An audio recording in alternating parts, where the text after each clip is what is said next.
Alan, puoi suonare il gongo per piacere? Grazie.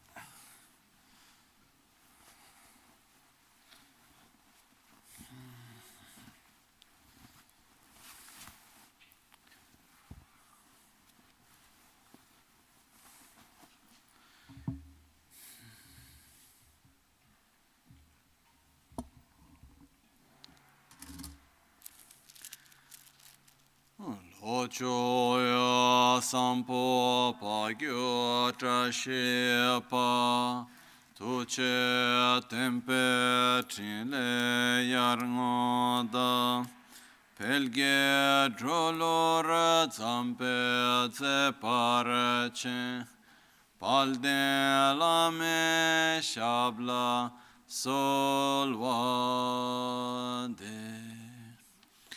Om Guru Vajradhara Sumatimo Nishasane Karm Utta Vardanya Shri Bhadra Varsa Manya Sarva Siddhi Hum Om Guru Vajradhara Sumatimo Nishasane Karm Utta Vardanya Shri Bhadra Varsa Manya Sarva Siddhi Hum Om Guru Vajradhar Sumatimo Nishasane Karm Utta Vardanya Shri Bhadra Varsa Manya Sarva Siddhi Hum Om Guru Vajradhara Sumatimo Nishasane Karm Utta Vardanya Shri Bhadra Varsa Manya Sarva Siddhi Hum Om Guru Vajradhara Sumatimo Nishasane Karm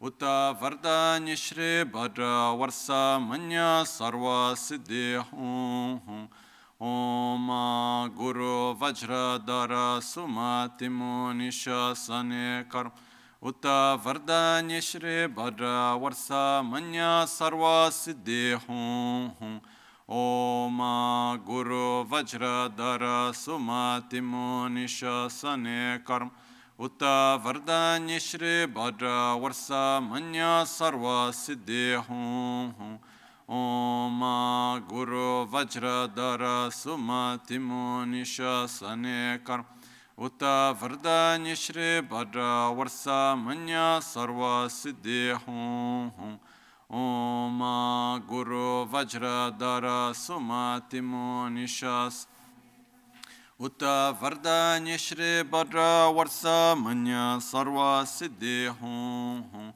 Om Guru Vajradhara Sumatimo Nishasane Karm Utta Vardanya Shri Bhadra Varsa Manya Sarva Siddhi Hum Om Guru Vajradhara Sumatimo Nishasane Karm Utta Vardanya Shri Bhadra Varsa Manya Sarva Siddhi Hum Om Guru Vajradhara Sumatimo Nishasane Karm Utta Vardanya Shri Bhadra Varsa Manya Sarva Siddhi Hum Om Guru Vajradhara Sumatimo Nishasane Karm Utta Vardanya Shri Bhadra Varsa Manya Sarva Siddhi Hum Om Guru Vajradhara Sumatimo Nishasane Karm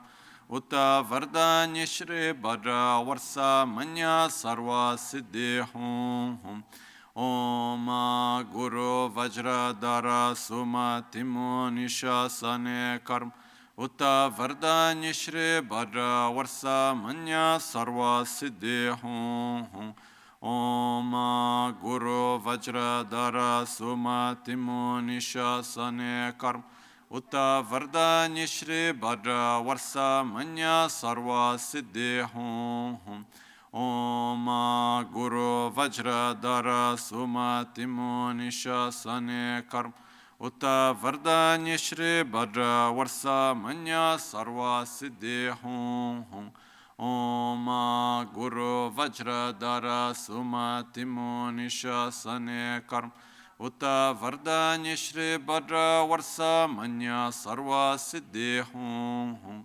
Om Guru Vajradhara Sumatimo Nishasane Karma Uta Vardanya Shri Bhadra Varsa Manya Sarva Siddhi Hum Om Guru Vajradhara Sumatimo Nishasane Karma Uta Vardanya Shri Bhadra Varsa Manya Sarva Siddhi Hum Om Guru Vajradhara Sumatimo Nishasane Karma Uta Vardanya Shri Bhadra Varsa Manya Sarva Siddhi Hum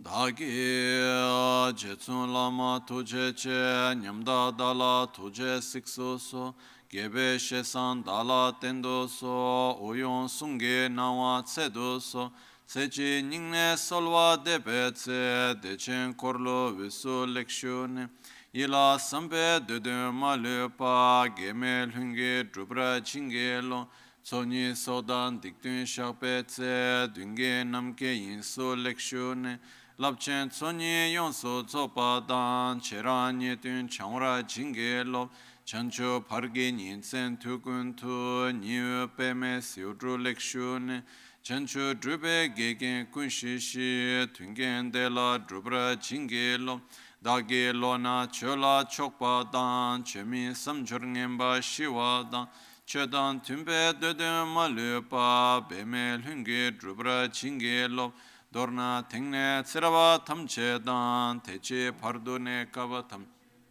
Rese Kyamne Lama Keleme Tukche Chingi Dala Sikso So Gongyab Drewe Nyamta Dachala Jetsu Lame Tuche Rab Gongne Kudan Sunge Nawa Dralme Tu Nyamsunyongwe Kesan Toprasho Kewa Kuntu Yanda Lama Dan Rame Cheki Pela Longchechi Sadan Lamki Yunte Rabzone Dorje Changi Kopa Nyur Tobe Sho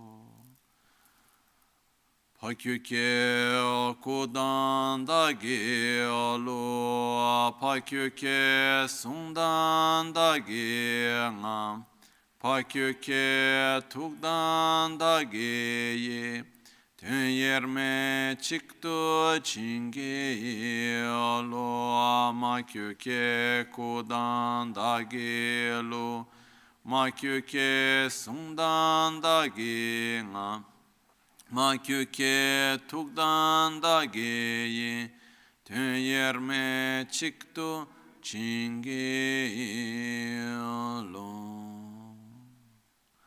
Om Muni Muni Maha Muni Shakya Muni Svoha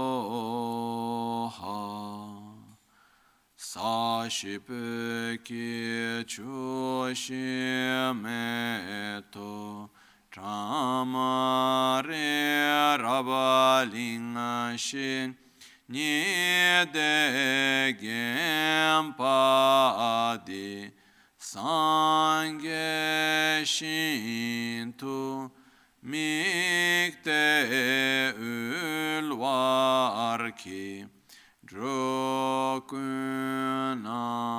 Da Shingla Chöpara Shoyidam Guru Ratna Mandrala Kam Niryatayami Sangye Chodan Tsoke Chonam La Chancho Pardo Dani Kyapso Chi Dagi Chushe Gibe Sonam Ki Drola Pinchra Sangye Druparasho Sangye Chodan Tsoke Chonam La Chancho Pardo Dani Kyapso Chi Dagi Chushe Gibe Sonam Ki Drola Pinchra Sangye Druparasho Sangye Chodan Tsoke Chonam La Chancho Pardo Dani Kyapso Chi Dagi Chushe Gibe Sonam Ki drola pinchara sangye druparasho.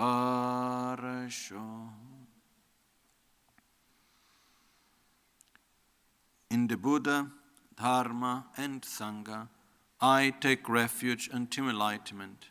Through the practice of generosity and the other perfections, may I attain Buddhahood for the benefit of all sentient beings.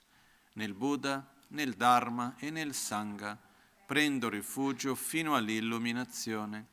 Con la pratica della generosità e delle altre perfezioni possa io ottenere lo stato di Buddha per il beneficio di tutti gli esseri senzienti.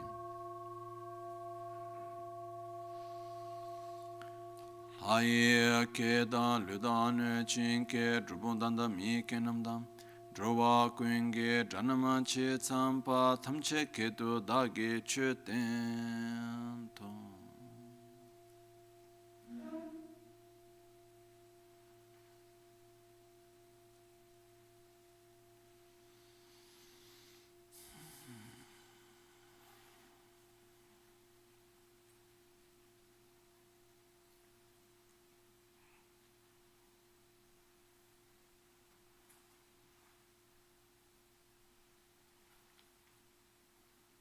Buongiorno, good morning.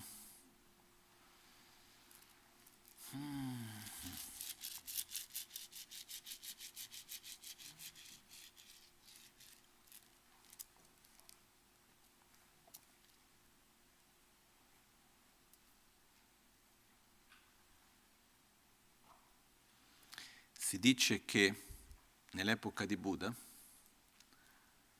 insegnava, parlava in una lingua e ognuno capiva nella propria. Oggi come oggi abbiamo bisogno della traduzione simultanea, no?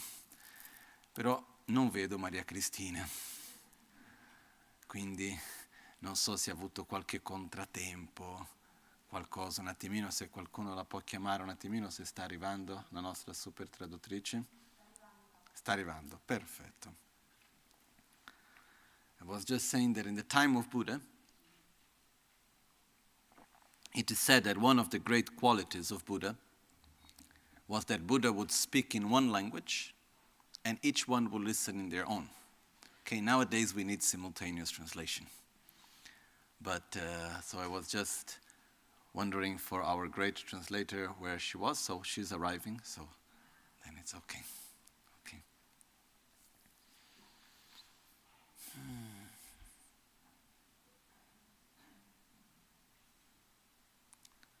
Una delle cose però che prima di cominciare con gli insegnamenti in sé, aspettiamo un attimino, diamo un po' di tempo a Maria che arriva, si prepara, okay, senza problemi, è che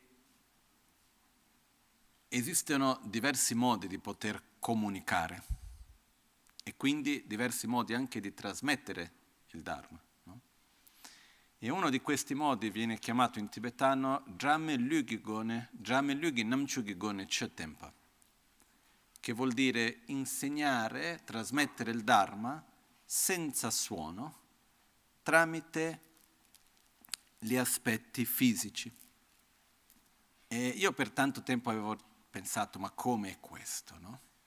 Invece quello che accade è che noi quando siamo in contatto con qualcuno, è vero che la parte verbale ha un'importanza grande, però impariamo tantissimo e riceviamo tantissimo anche dalla presenza con l'altra persona e possiamo imparare tantissimo anche da quello che va molto al di là delle parole. Io per esempio con Lama Michel Rinpoche ho imparato molto di più senza parole che con le parole. E ci sono tanti altri maestri da cui ho imparato tantissimo dal semplice essere nella loro presenza. Si impara tanto. E certe volte, per esempio, mi è capitato di essere con delle persone con cui si era creata una buona sintonia e è come se più che come se ci si capiva anche senza parlare. È come se certe volte il dire era quasi già stato anticipato da un'intesa precedente, no? E quindi è vero che va molto bene la traduzione, va molto bene parlare, va molto bene i video e tutte queste cose, però l'essere insieme fisicamente, con la mente attenta, col cuore aperto, con una connessione fisica, questo ha un potere di trasmissione, di comunicazione che comunque va molto al di là della parola. Okay?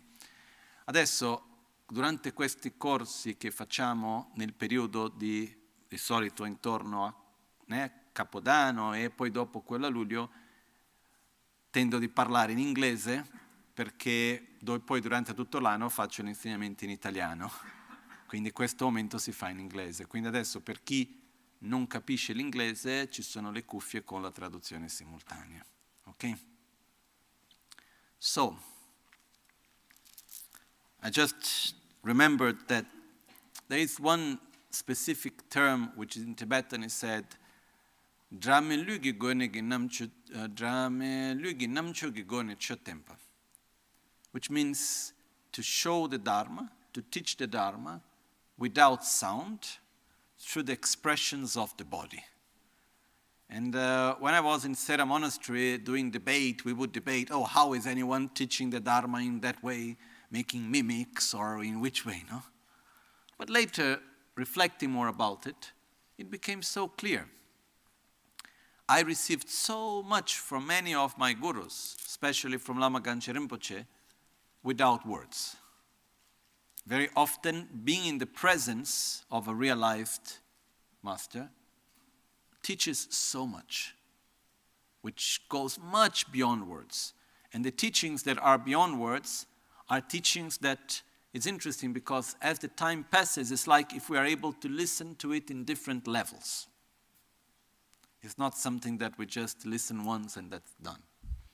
So actually also when we are together, like now, sure, it's very wonderful that we can have streaming for everyone that is at home, for everyone that likes to listen to it again later, and it's very good to listen.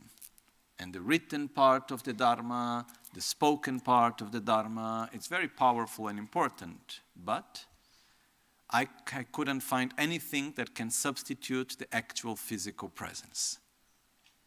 I believe that when we are together, we communicate a lot, independently what type of communication is happening.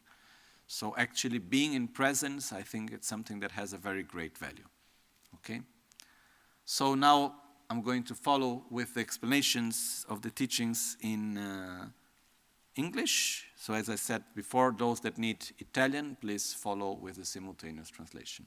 Okay?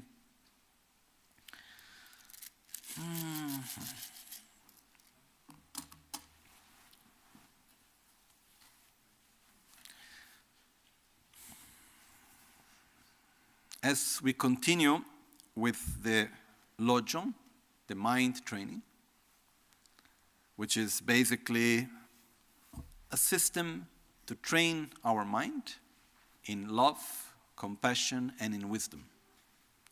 Yesterday we completed the part which referred to the training in love and compassion, and today we start to the part that is the training in wisdom.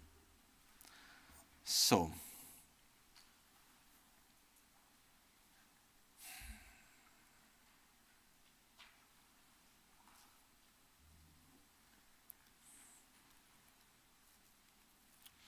I'm trying not to go into any long introduction because there is a lot to see.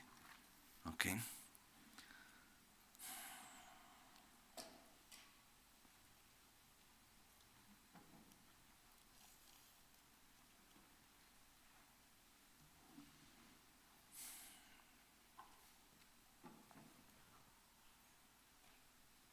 But I must start from an introduction.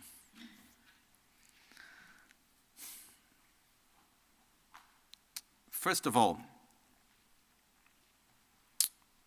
what is the function of pain and suffering? When we feel pain, is there any function for pain? Or is just something that it's really nasty and we don't like? You know? Pain is like an alarm that rings, saying there is something wrong, you know? It's like an alarm is supposed to be nasty. You know? If we have a fire alarm, here in this building. What happens if I put the fire alarm with a beautiful music? So when the fire comes, you start, Oh, my Guru, Buddha, Siddhi, Hum. It's very good to take refuge in the Guru when there is danger, but still, you know. If there is an alarm, the alarm needs to be nasty because it's something that needs to take our attention out of everything else to say, there is something wrong. So, when the alarm rings, what are we supposed to do? We turn off the alarms and just stay relaxed? If suddenly the fire alarm starts ringing, what are we supposed to do? We should get out of danger. But most of all, we need to understand, where is the fire coming from? Why is the alarm ringing? Because it's supposed to recognize smoke, so I need to go where it's the problem, call the firefighters, do whatever is necessary to deal with the problem. What we do often is that the alarm rings, and we find a way to shut down the alarm. And we say, oh, what a nasty alarm, I don't like it. And then the alarm rings again, and then we shut it off again. Okay, until the whole house burns. Sorry if I put it this way. So for example, we have a headache. Normally when we have a headache, what do? We say, oh, the alarm is ringing, there is pain. Maybe the problem is in my neck. Oh, maybe it's in my liver. Why am I having this pain? What's the message that the body is telling me? Or we take a pill to take away the pain. Our tendency is to do something to take away the pain. So most of the times we care for the symptom, not for the sickness. Okay? We want to take away the symptom. We are not looking for the actual problem. We are not looking for the actual sickness. And what happens is that if we do not take care of the actual sickness and we only take care of the symptom, the sickness becomes stronger and stronger and stronger. So, when we have physical pain, it is actually our body saying to us, something is wrong. And in accordance to Tibetan medicine, I haven't studied much of it. I have studied not really not very much, just the first part of it, which is called the root tantra. Anyhow, it says that sickness comes from an unbalance in the body. So in our body we have the different elements, we have the different humors, body, mind, environment, behavior, lifestyle. When there is perfect balance of the elements in the body, of the humors, wind, bile, phlegm, when the body is in perfect harmony, then it means health. When the body is out of balance, when it's out of harmony, this means sickness. And when there is sickness, we get symptoms. Symptoms is pain. It's an alarm that rings saying, hello, you are out of balance. So we have an incredible system in our body. We have a system that as soon as something is out of harmony, it is telling us, careful, you are doing something wrong. Okay? There is one thing which I don't know precisely, that's why I look to our friend doctor, saying, from how many functions our body does at every minute. From all the functions of our body, how many depend on the sympathetic system and how many depend on the parasympathetic system? In other words, how many functions are we aware of and depends on our choices, and how many are automatic? I would say a very, very, very, very, very, very, very, very small percentage of all the functions of the body and the mind also are conscious. Okay? We don't need to think, oh, I need to breathe, and we don't need to think, oh, hello, the kidney needs to clean, and the liver needs to clean the blood, and the lungs need to do this and that, and the heart pump in, pump out, do this or that. We don't need to think about any of that. We don't need to coordinate all our immune system and say, okay, careful here, look, that it's all happening automatic. So our body has an incredible system to keep itself in harmony and balance. All we need to do is to eat the right thing, sleep correctly, react in the correct way with nice emotions, have a healthy lifestyle. And we only need to do a very small percentage. And what is incredible is that when we do anything wrong in this small percentage that we have in our hands, we receive a signal saying, bah, you are doing wrong, careful. And what we do, we shut down the signal and continue doing wrong. This is our tendency, because we don't understand the whole system. So, it becomes very important for us to understand clearly that when there is pain, it is actually a signal saying to us the body is not in harmony. Something is not okay. It may be related to the environment, it may be related to the way how we eat, it may be related to our own emotions, it may be related to so many different aspects, which actually brings ourselves out of balance, out of harmony.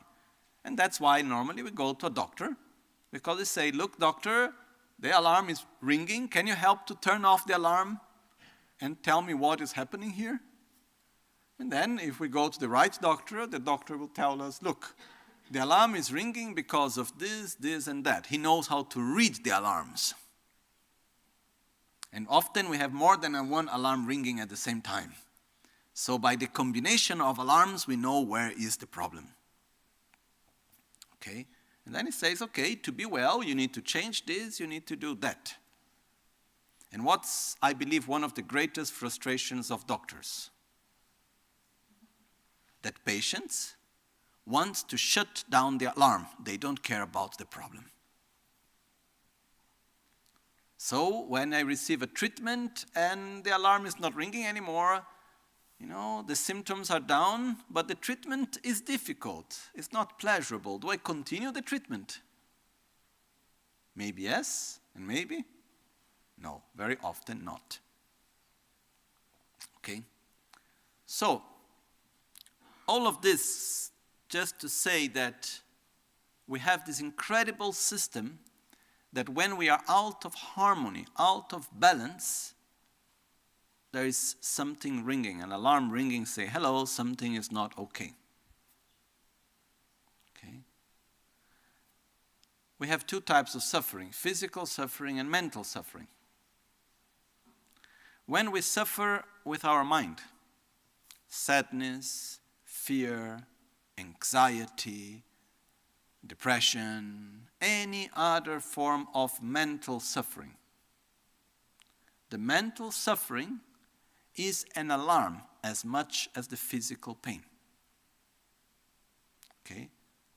The inner sensation of unwellness, of unpleasant feeling, let's call mental pain, if we want to call it in this way, it's an alarm as much as the physical pain.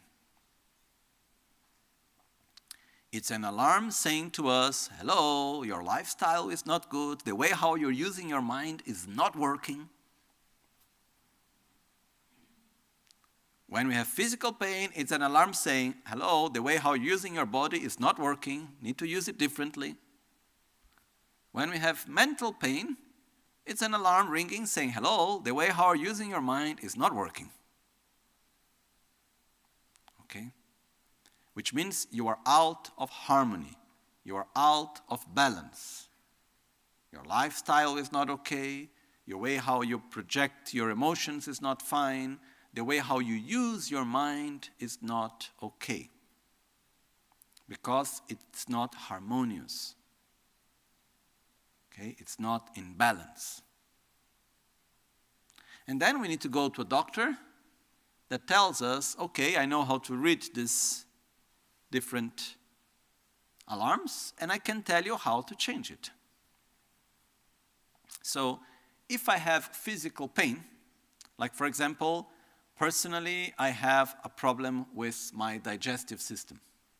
Okay, very often I'm completely full with air, you know. A few times the doctor told me, you look like 5 months pregnant, you know. And then, anyhow. So I went through different doctors. One was able to pin one thing and give me one treatment that helped me on one part. Another doctor helped me on another part, and I'm getting better. Okay? So if I have a physical issue, I go to a doctor that understands my body and has an understanding in relation to my lifestyle. And if we look well, just to finish this part, 99% of our sicknesses, I believe, I'm not a doctor, but I believe, comes from our unhealthy lifestyle. You know, from that very small percentage of freedom that we have, of not automated part of our body, we are able to make the whole problem. Okay, we really need to do very little. Huh? I imagine if our whole system would be looking to our actions and say, come on, I do almost everything well. You know, you just need to do that little part. You just need to choose the food, rest correctly, have good emotions, you know, that's all. I take care of all the rest, so complex. I take care of everything. And still you are not able to do, come on. You know? So,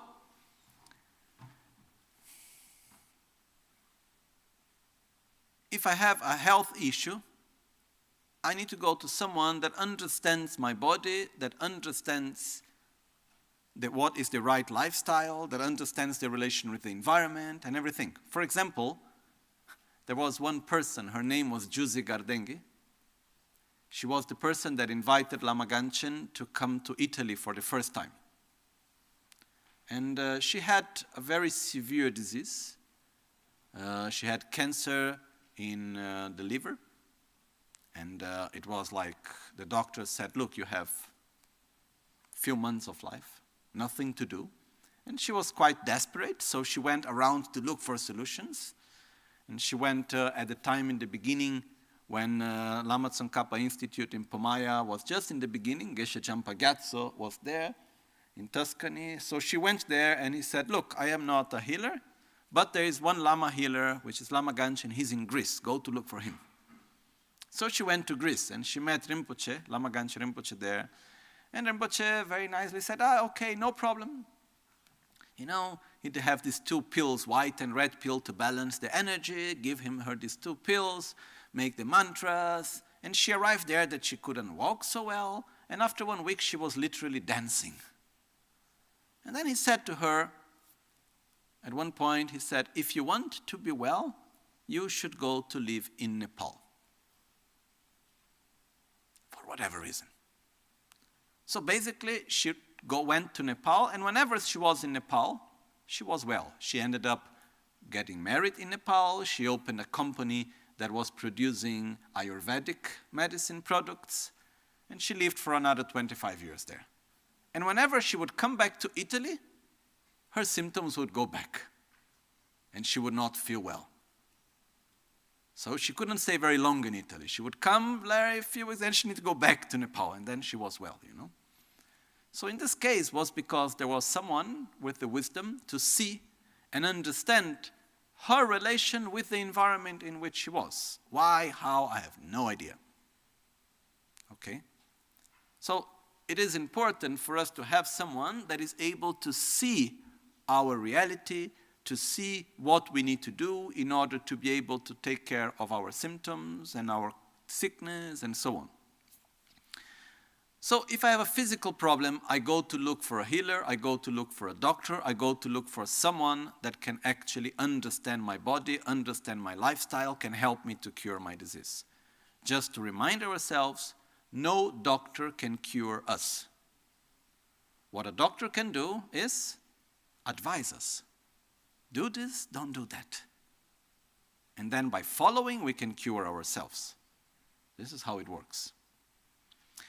So, what happens instead when we have mental suffering? To whom we go? Okay, in our modern times we say, I go to the psychologist.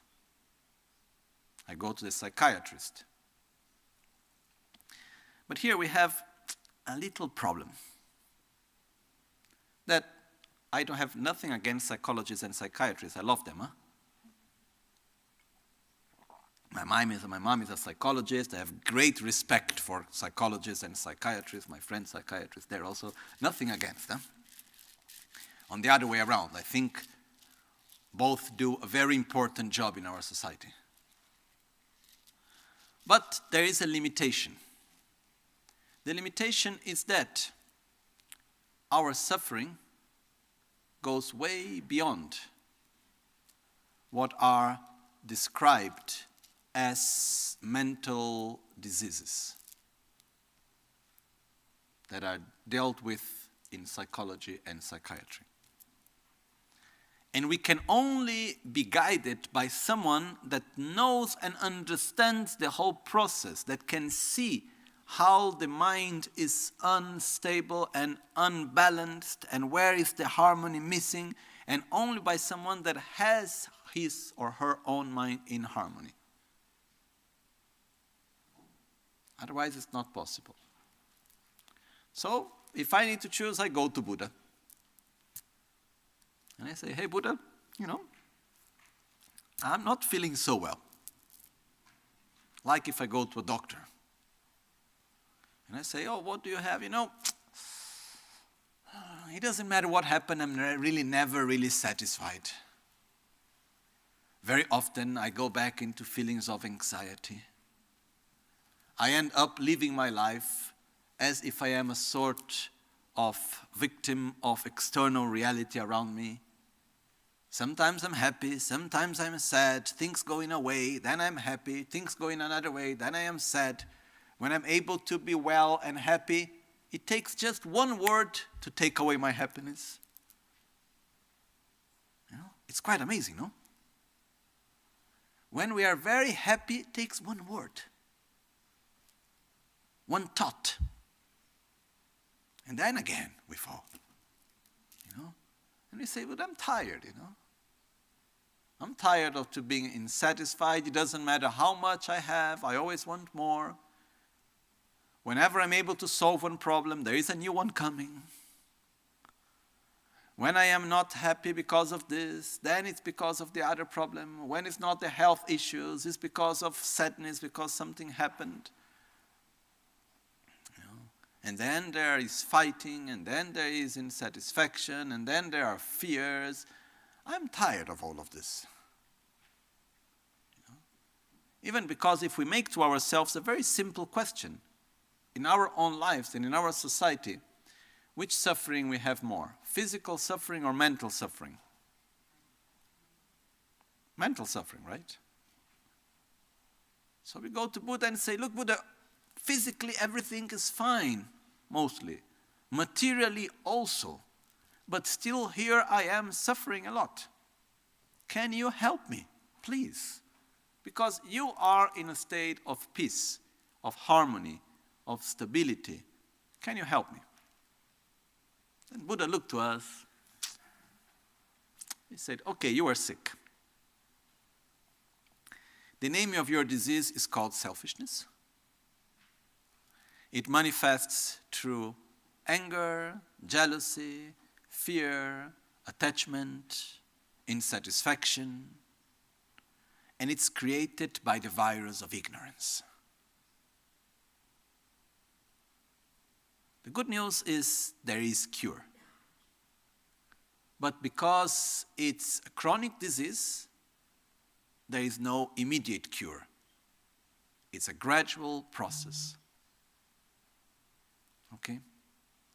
So let's try to understand from this perspective what is the unbalance, the lack of harmony that generates our suffering in mind.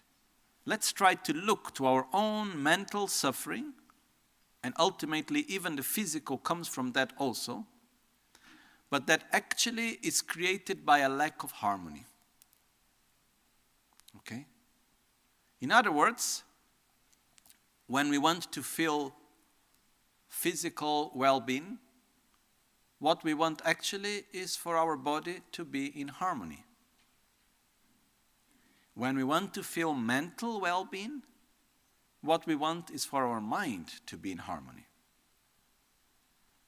So let's look why our mind is not in harmony. If we need to listen to the alarm ringing, why is it ringing? What is behind it? Okay.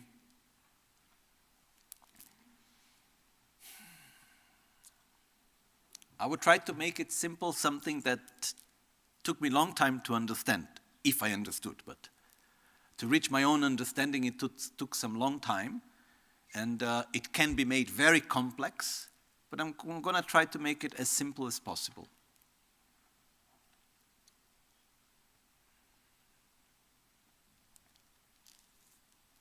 First point is that our mental suffering does not depend on external conditions.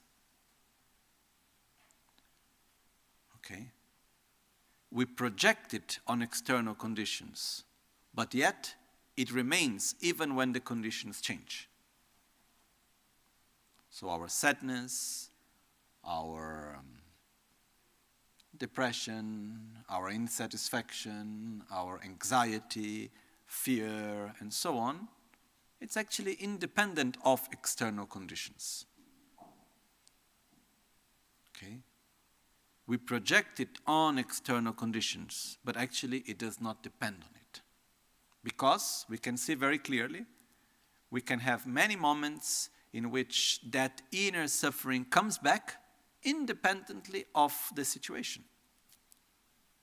Or not. There are some situations in which we are not well, but then the situations change and we are still not well. I don't know if you have ever experienced for yourself or being with someone. I have seen this being with other people, and I was like, come on, what is happening? In a very nice moment, everything is fine, and then suddenly, boom, suffering. Why? One thought. A memory of the past, a worry for the future, a judgment of the present.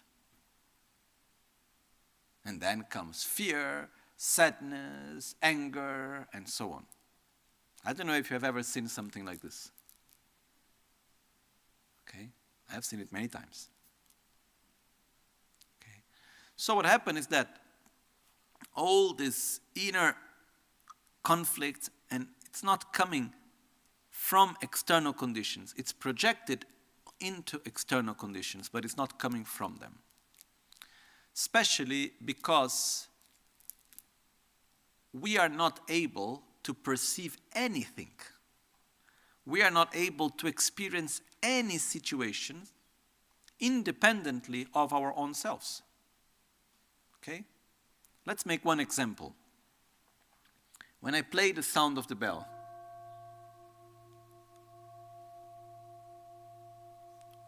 we listen to the sound, right? Okay? Now, if we analyze it, the experience of listening to the sound is made of 3 + 1 parts. The first 3 parts, which together are called contact, in Tibetan rekpa, are the wave of vibration in the air, sound, okay? So there is actual physical sound, the vibration in the air, which is the sense object. There is our sense power, which is our own ear, physical. Then there is the sense consciousness, the part of our mind, through our brain, that perceives the signals that comes from our ear sense power, that perceives sound. Okay? So when I play the bell, these three things get together. The union of object, sound, ear sense power, and ear sense consciousness makes us to experience listening. We experience sound. Then as soon as we experience a new object, we have another part of our mind which is called discernment. In Tibetan is called dushe, discernment, which means we apply a meaning to it. We give a value, attribute a value to it. We say, oh, that's the bell. It's nice, beautiful sound, whatever. We give a name to it and we connect it with also emotions and memories. So, if we do not analyze, if we don't start philosophizing and analyzing, and I ask you, are you all listening to the sound of the bell or not? I would say, yes. How many bells are playing? One. So are we all listening to the same sound? Without analyzing? In a spontaneous way, we would say, yes. If in a normal conversation you ask someone, are you listening to the sound? And the person say, which sound? The sound that you are listening, I am not listening. We say, hello, you're a little cuckoo, come on. Right? If I ask you, are you listening to the sound I am listening? In a normal, spontaneous way, what would we say? Yes. So, in our normal way of perception, we say, are we all listening to the same sound? The answer is yes. Now, that's how reality appears to us. It appears as if we are all listening to the same sound. Now, let's analyze it. The sound object, the sense object, the vibration in the air that arrives to my ear and that arrives to the ear of each one of you, present here or at home, is the same or is different? I am in one position, each one of you are in a different position, the sounds reverberates, touches the wall, the ceiling, comes back. It's a different vibration in the air that comes to my ear and that comes to your ear. And because the sound changes as it moves, even the frequency that arrives in my ear is not precisely the same one that arrives in the ear of each one of you. And for those that are home, that the sound enters through the microphone, is digitalized, comes out from your own earphones or sound boxes, is still a different sound. Okay? So we see that the sound object, the sense object, is not the same. It's very similar, but it's not the same. The sense power, our own ear, they are the same or they are different? They are different. We are all humans, and for that reason, we have a very similar way of listening. We can listen to the same range of frequencies. Okay? Other animals, remember we are animals? Other animals, they listen to different frequencies that we don't. Okay, so because we are humans, we have a similar way of listening. Our sense powers are very similar. So, we have our ear sense power, which is not the same. And our ear sense consciousness, the part of our mind that perceives the sound, is it the same or is it different? It's different, right? It depends how much we are attentive. Sometimes, we can be, the sound is arriving to our ear, but our attention is completely somewhere else. So it's like as almost if we didn't listen to anything. So, if we analyze, the object is not the same. the ear sense power is not the same. The consciousness is not the same, the ear sense consciousness. And the value that we attribute, the meaning that we give, the emotions that we connect to that sound are the same or different? Completely different. Then how can we say that we are listening to the same sound? Actually, we are not. Okay? What I want to bring here is that the same thing happens to what I see. What appears to our eyes? Light.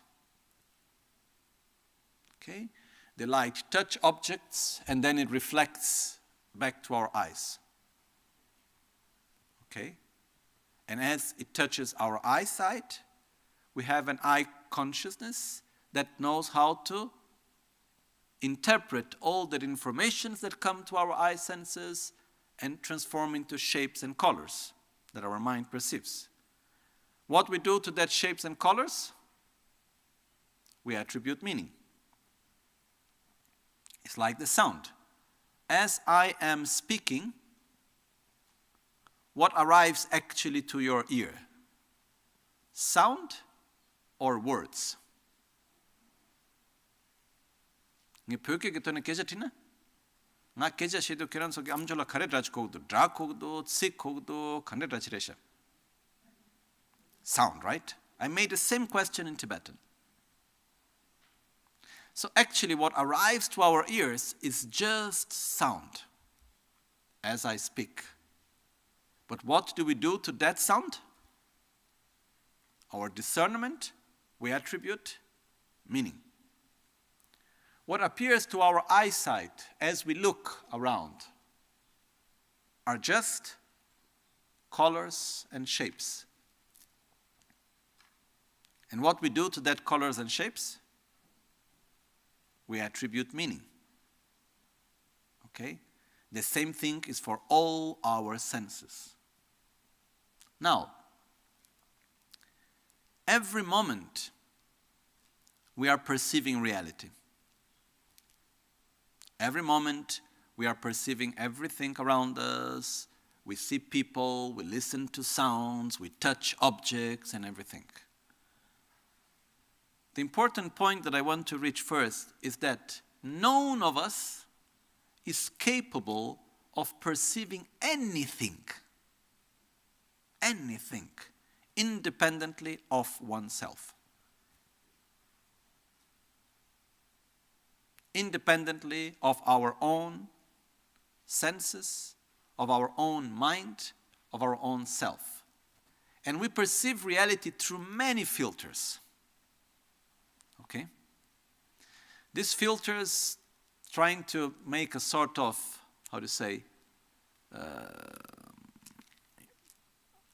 condensing them into feel. No?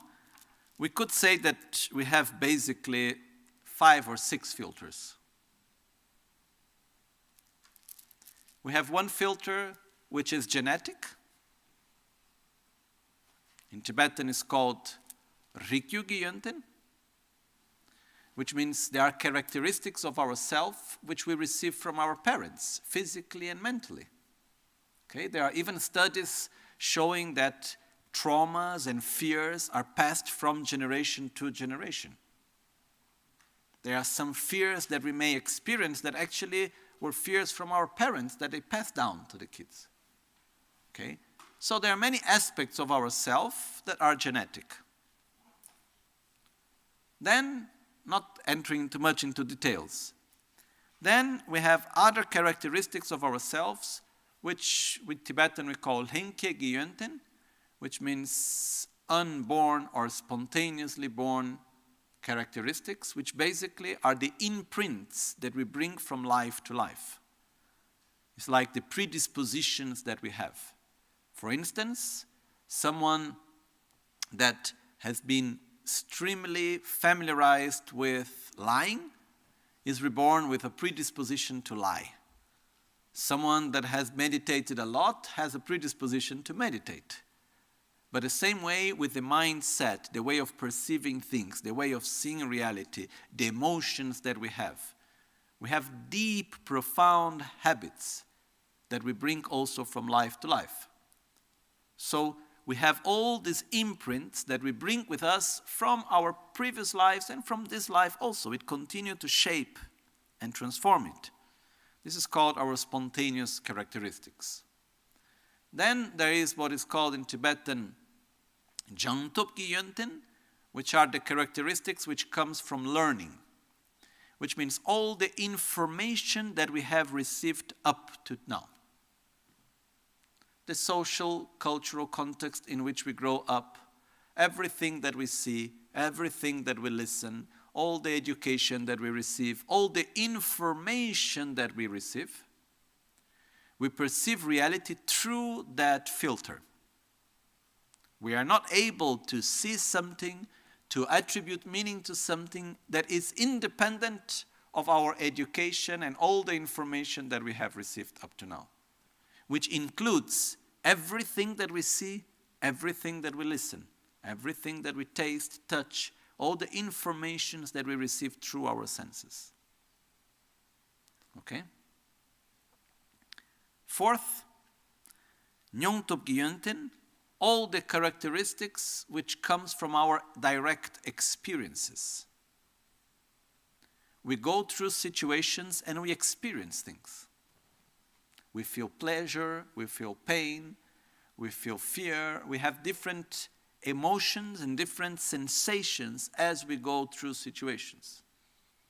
So even though I may say water is very good for me, through all the logical reasoning of all the information I received, if I drink water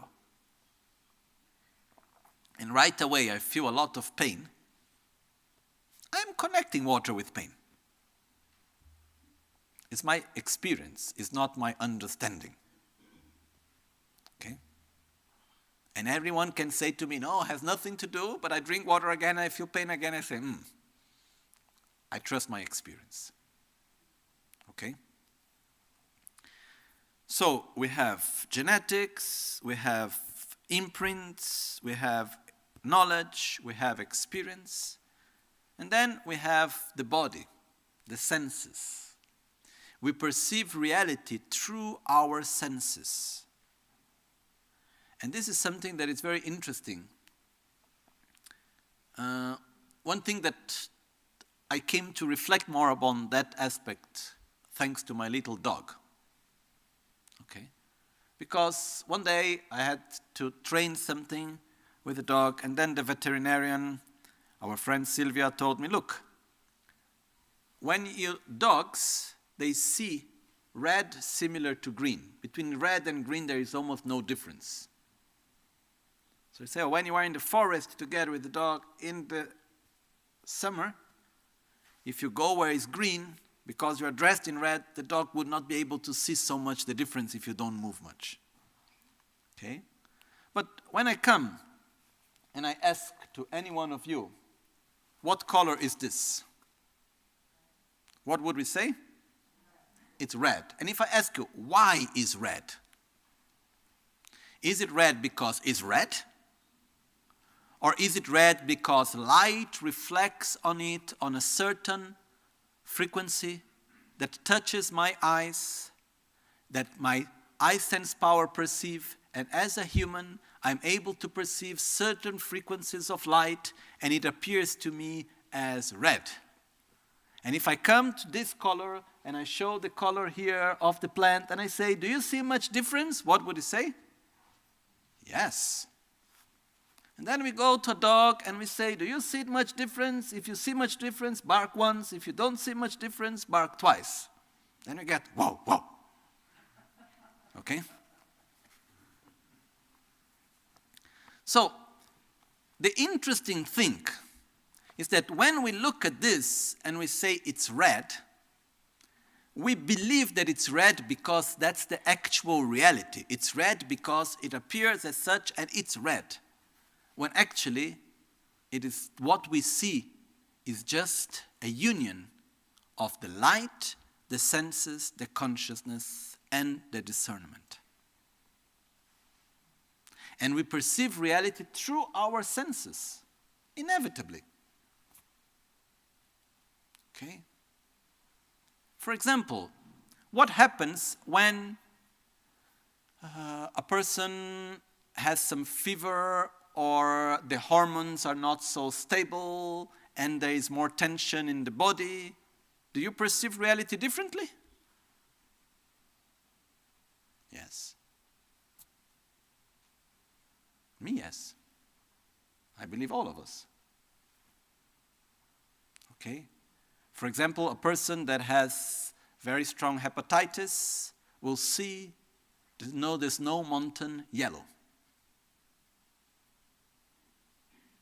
Okay? Because the senses change. And we think the snow mountain is white and the color of the text is red because we are conditioned by our senses. We perceive reality through our senses. Okay? And then the sixth part which we can add, which is a little more delicate in some ways, is the way how we perceive reality is strongly influenced by the environment in which we are, by the influences of others, and by the environment in many ways also. Okay? The substances that we eat and we ingest, and the air that we breathe, and many other things have a lot of influence in our own perception of reality also. So, what I'm saying here is that basically, at every moment of our lives, what we see, what we listen, what we perceive, what we taste, what we touch, everything that we see and experience,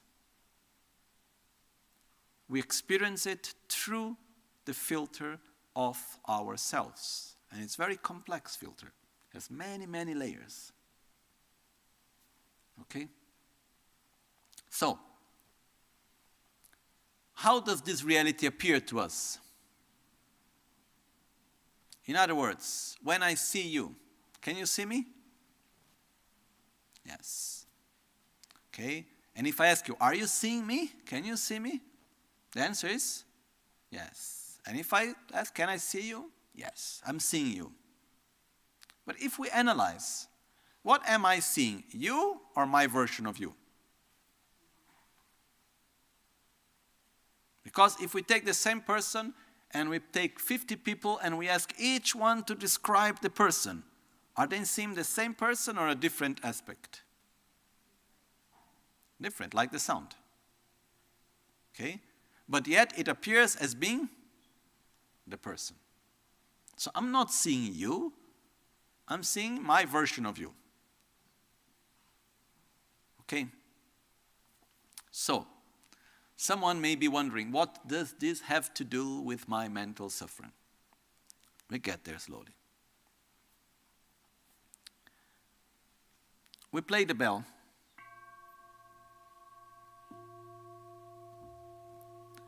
We experience a sensation of pleasure, I hope. Is a pleasurable sensation or not? In other words, do you want the bell to play again when I stop? It's nice, no? Okay.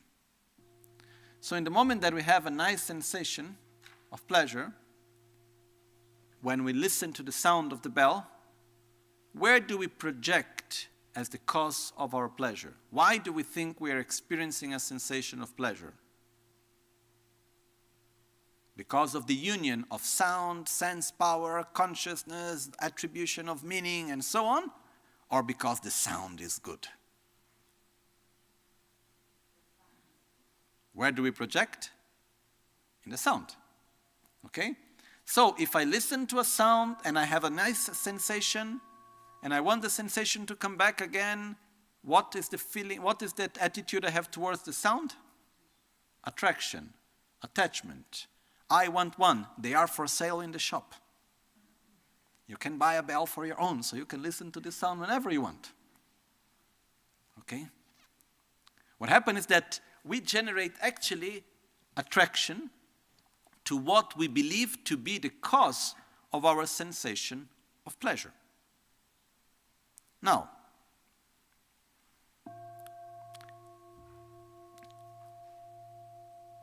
when I have a sensation of pleasure, I project it spontaneously into the object, mainly.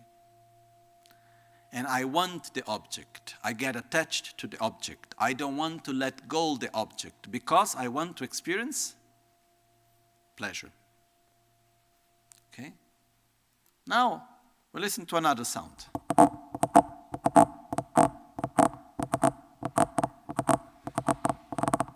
I don't know if you like it or not. Better like this? Yes, no? Okay. Okay, better. If we don't want to listen, we say, Lama, stop. Okay? Because we are listening to something that is unpleasant. And when we feel something unpleasant feeling, we generate automatically aversion. We don't want to feel unpleasant feelings. So we find, why am I feeling unpleasant feeling? Why am I suffering? And we project in the object because of the sound. Okay. Now, the same objects always brings the same sensation? No. I can make a very simple example.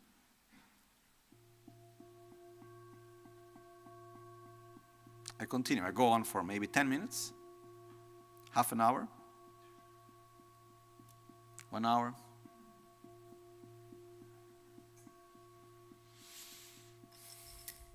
Okay, thank you. Something that initially was very pleasant, when it continues, at one moment the sensation already changes. Okay?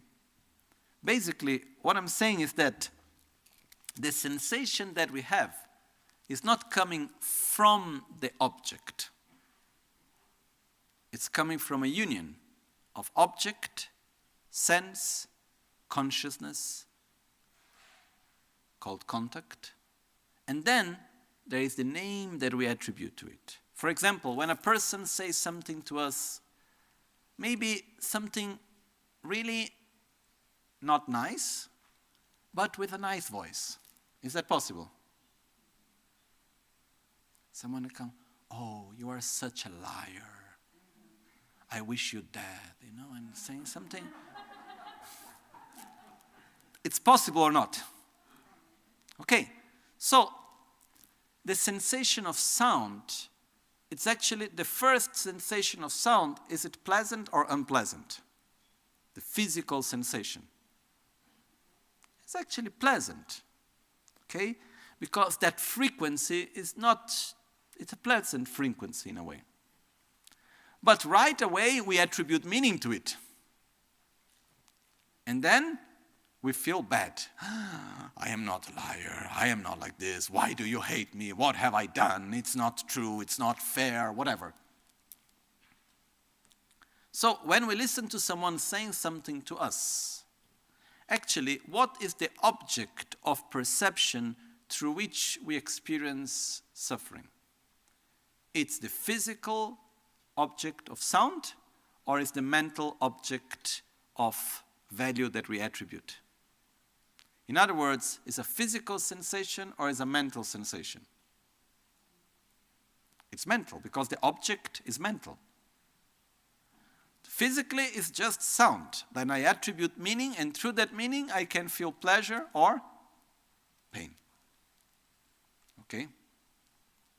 But it's strange enough that when I listen to a sound, that I attribute a meaning through which I experience suffering, who do I blame as the cause of my suffering? The person, the sound, not the meaning that I attribute to it. I had few experiences of people telling me things that was quite okay, normal things, and I understood as something bad. One time precisely, I was with our friend Kuten Lama in the United States. I have been to his center, his monastery to translate for Trijang Rinpoche. And then when I was leaving, he accompanied me to the airport, and we were having tea together, and then he asked me something. Actually, I don't remember precisely what was the question, but I remember very clearly, it seemed like he was asking something really offensive. He was saying something to me, really offensive.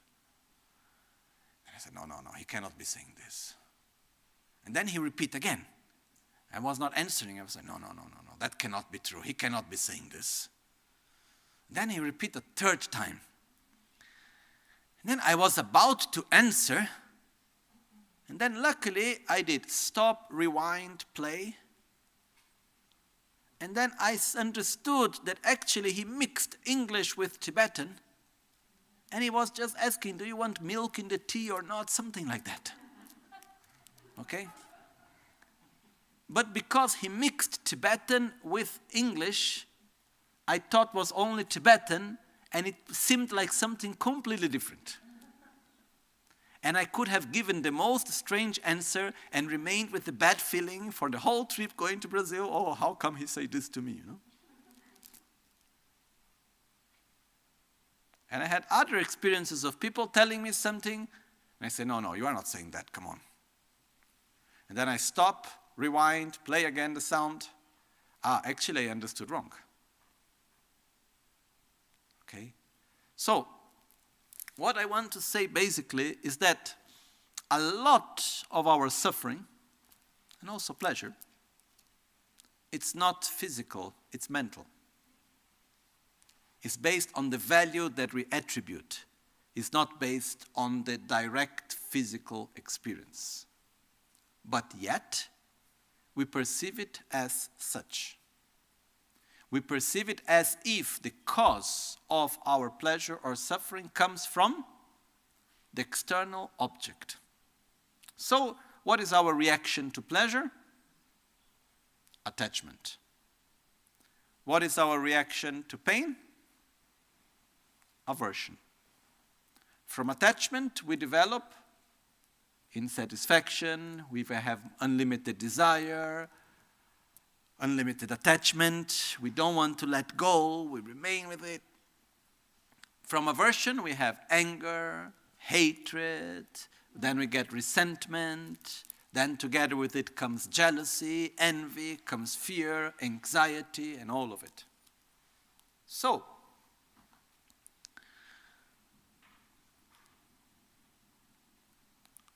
I enter in contact with an object.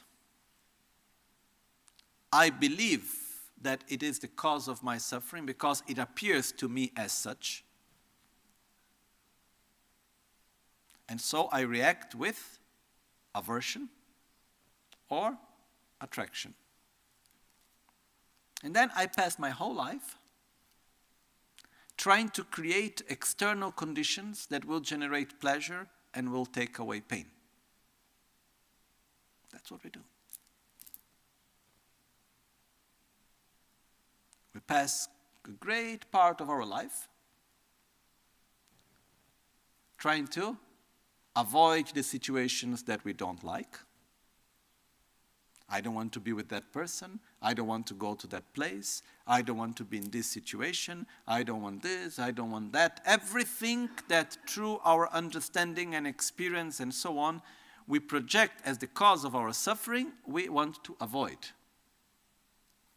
And we project our happiness in many other things. I need that person in my life. I need to be into this situation. I need to get this. I need to get that. And like this, we project into many things. And we pass a great part of our life doing three things.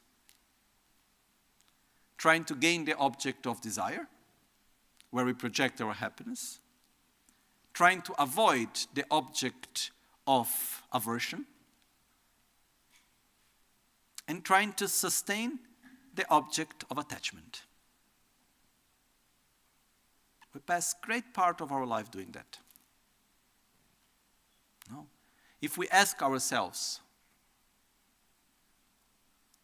without leaving much space for Buddhist philosophy, okay, in your mind, just spontaneous, would you be happy?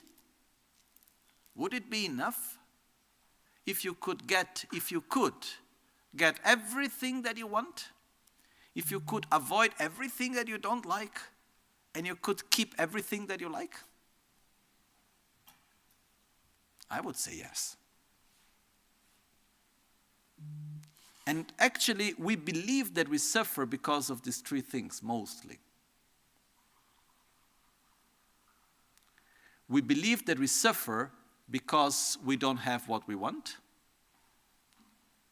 We believe that we suffer because we need to go through situations that we don't like. We need to enter in contact with people, objects, situations that we don't like.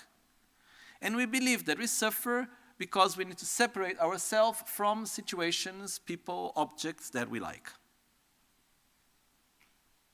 That's an illusion. Actually, it's not true that we suffer because we cannot get the object of desire, what we want. It's not true that we suffer because we need to be in situations that we don't like, with objects that we don't like. It's not true that we suffer because we need to separate ourselves from objects and situations and people and so on that we like. Actually, we suffer because we desire, we project our happiness into that which is not possible to have. In other words, it's not true that I suffer because I cannot have what I want. Actually, I suffer because I want what I cannot have. Because reality, it's a complex interdependence. It's a complex relation of causes, conditions, where each and every part changes the rest. You know? One time I was talking to one scientist. He was saying something to me which was interesting. The real difficulty about making research is because the researcher influences the result, and the result influences the researcher. So it's very difficult to be truly objective. That's reality. What happened is that every moment there is such a complex interaction that makes reality to be as it is. And if things are in a way that we don't like, it's because causes and conditions made them to be such. Okay? But we don't understand it. And we just blame the finger. So, I would like this to be like this, I would like that to be like that, and because I cannot have it, because of the fault of this one, because of the fault of that one, that's why I am suffering. But I suffer because I do not understand, I do not see, I do not experience the harmony that actually exists in existence. For example, I understood this for myself. One day I was in the beach. I was fully dressed. I went for a walk in the evening, and then I just sat by the sunset on the beach. And I was watching the sunset and seeing the waves coming towards me in the beach. And then I was doing this very basic mental game in which I was looking the waves coming. And I was saying, don't come too near, I don't want to get wet.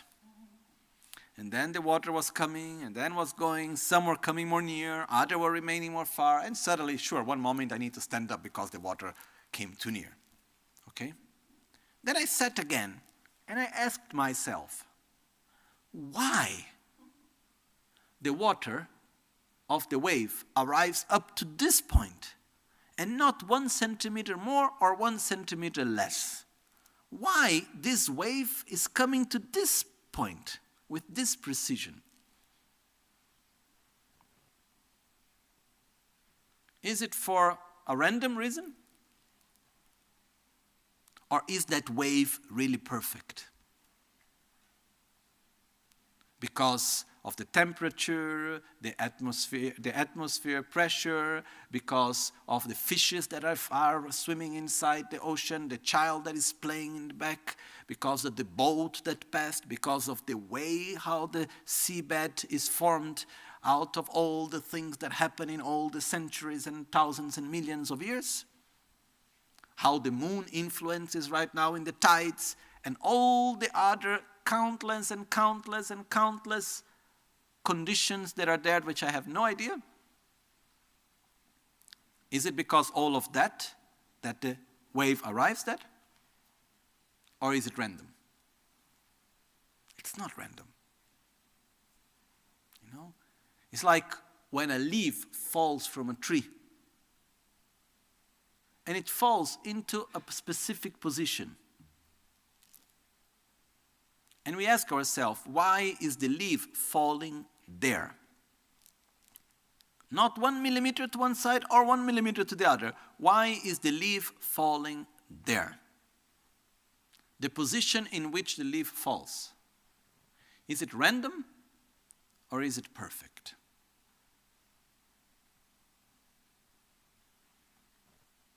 I believe it's perfect. Which means it could not have been different due to the present conditions. No. The child playing under the tree, that the ball hits the tree and makes it vibrate, the little insect that was biting the leaf, the temperature, the wind, this, that, all the things together, the shape of the leaf, which was a result of millions of years of evolution of the plant, all the other things together, makes the leaf to fall at that precise moment and to fall at that precise place. Okay? It may be a place that I don't like. For example, I really don't like when the leaves fall in the gutter of the temple. I don't like when the leaves fall. The gutter is the water drainage system, no? We have a very particular water drainage system for the roof of the temple. And if leaves fall there, it's not really good. So I prefer where they don't. But still, sometimes they do. And even the leaf that is falling in the gutter of the temple, which means someone at some point needs to go up there and take them off, are they perfect or not? Yes. Okay? By perfect, I mean it could not have been different with the same causes and conditions that were there. Let's think for a moment, the present moment in which we are, personally. Okay? We are all together here. Some of us at home. Okay? How many things needed to happen for us to be here now?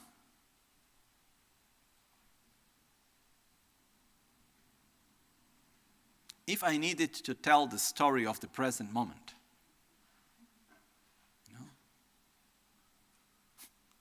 we could stay thousands of years and it would not end.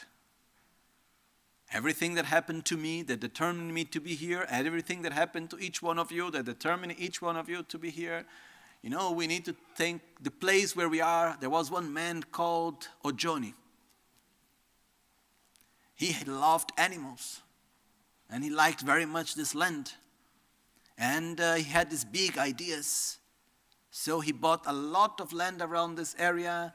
And he had here many animals, mainly cows and horses. And he liked to train horses. That's why he built this round building to train horses. Okay? Then he went on bankruptcy. As he was playing in the stock market and he lost the money. And then he needed to sell the thing, and because of that, a company bought and then resell. And a long story, here we are. So, why is this Buddhist temple round with one central pillar? Because Ojoni chose to make a round place for training horses.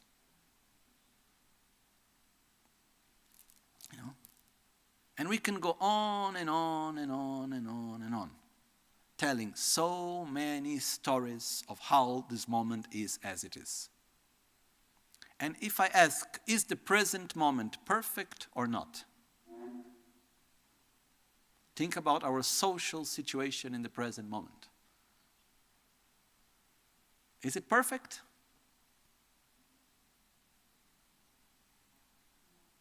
Yes. It's not as we wish. It's not a situation that doesn't bring difficulties, that is not difficult to deal with, and so on. But it is simply the result of all the causes and conditions that have gathered up to now. There is no difference between the present moment and the position in which the leaf falls or the distance in which the water comes from a wave tide. And it's something really special when we are able to see the perfection that lies in every moment, in everyone. I am perfect, you are perfect. This doesn't mean we don't have our own sufferings and conflicts and all the rest. By perfect, I mean that we could not be different due to the causes and conditions that have happened. Then someone comes to me and said, oh, but if that have happened differently, wouldn't the present be different? Sure. Every interaction changes the result. But the present is as it is. One question. Do we suffer more for how things are, or do we suffer more because things are not as we think they should be?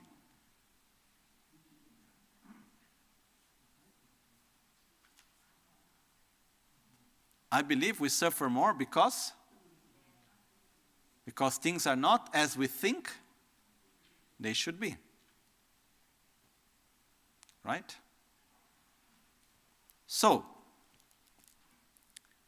each one of us, we end up with a very idealized image of how things should be. Have you ever suffered because someone is not as you think should be? Because your daughter is not as your daughter should be, your son is not as your son should be, your husband, your wife, your friend, your mother, your father, your guru, who knows who. You are not doing what you are supposed to do. You are not as you are supposed to be. Have you ever suffered out of it or not? And I think if someone say no, most probably you are lying. Or you are simply not aware of yourself. Okay? We have so many attachments in life. We are attached to sense pleasures. We are attached to power. We are attached to money. We are attached to many things. But the biggest of all attachments is for reality as we think it should be, for our idealized view of reality. That's the strongest of all attachments. Okay? And we suffer so much out of it. Because we try to fight against reality. Now, if the leaves fall in the gutter, and I don't want the leaves to fall there, can I do something about it? I can cut the nearby trees, which would not be something very nice to do. I can try to put an extra protection on top of the gutter so the leaves don't enter it. I can put a big fan in the opposite direction. You know? I can have someone 24 hours on top of the roof making kora, looking for every leaf to take it out. You know, we have all the security gear to go on the roof. You know, I could think about many things to do. So, the fact that reality is perfect doesn't mean that we cannot change things. It means that the only power we have is of interaction, nothing more. which means that we live in an interdependent reality in which each and every small part has an incredible importance in the whole. Okay?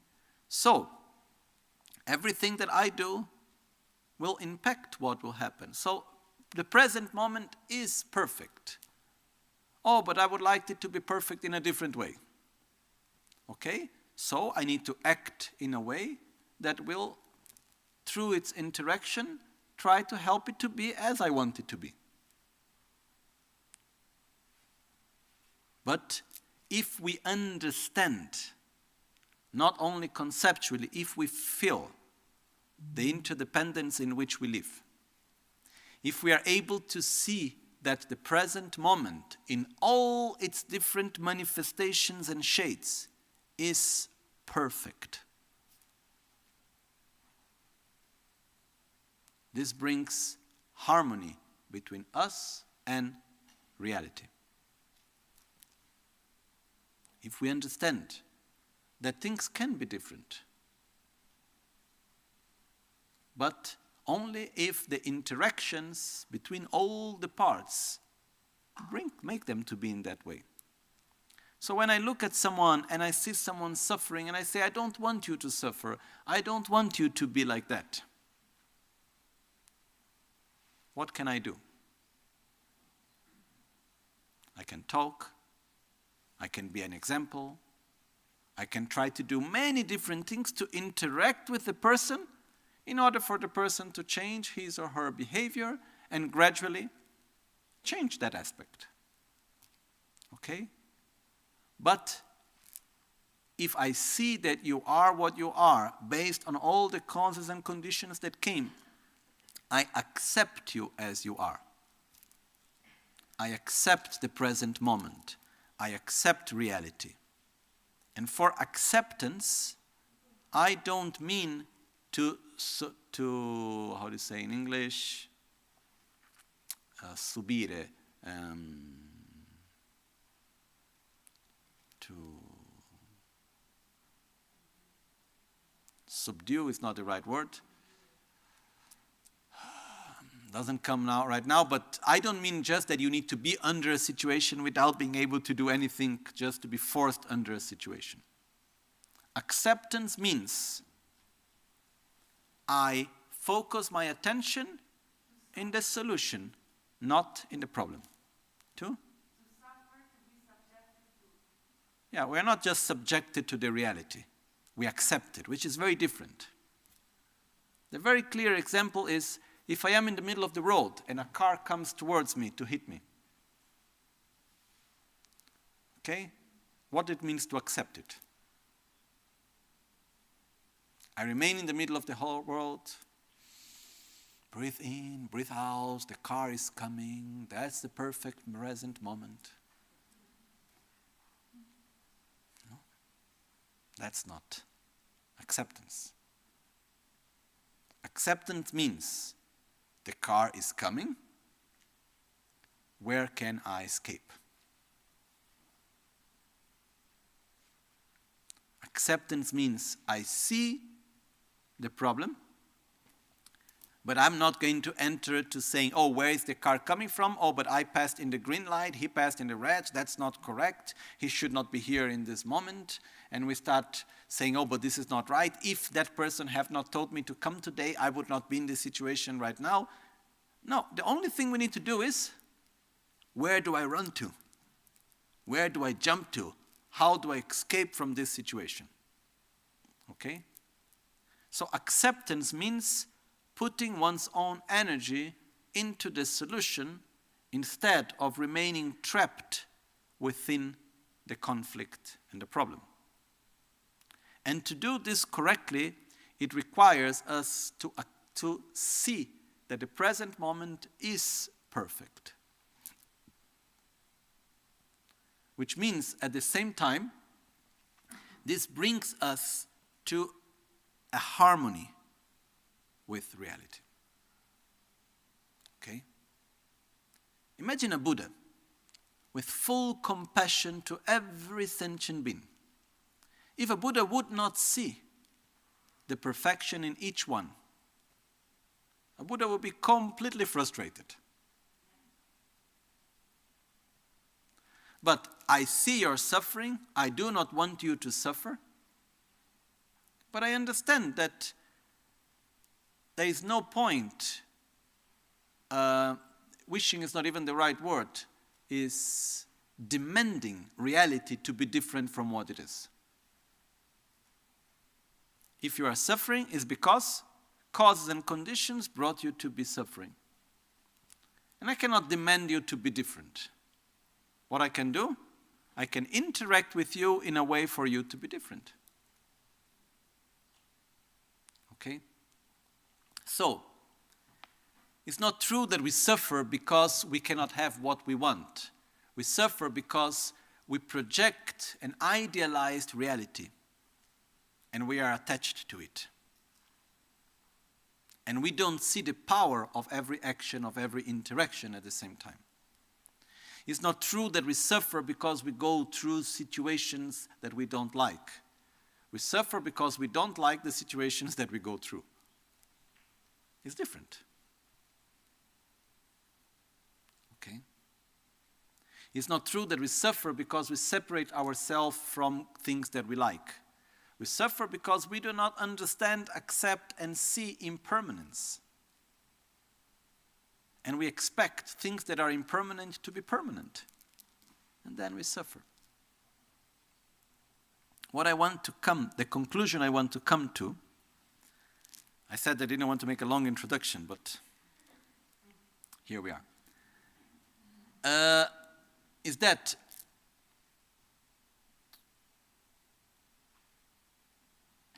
everything that we experience, we experience it through our own perception. And our suffering is not coming from the world in which we live. For example, if it was not for our selfishness, our arrogance, our anger, our hatred, our attachment, could this world be a paradise? Does nature give us enough resources to live in a paradise or not? I would say yes. Why this world is not a paradise? Because of selfishness, because of anger, because of attachment. There are enough resources for everyone. Oh, but I want them for myself. And you have more than me, so I have envy of you. You have the same as me, I compete with you. You have less than me, I am better than you. Out of our selfishness, we create all the conflicts and problems that happen in this world.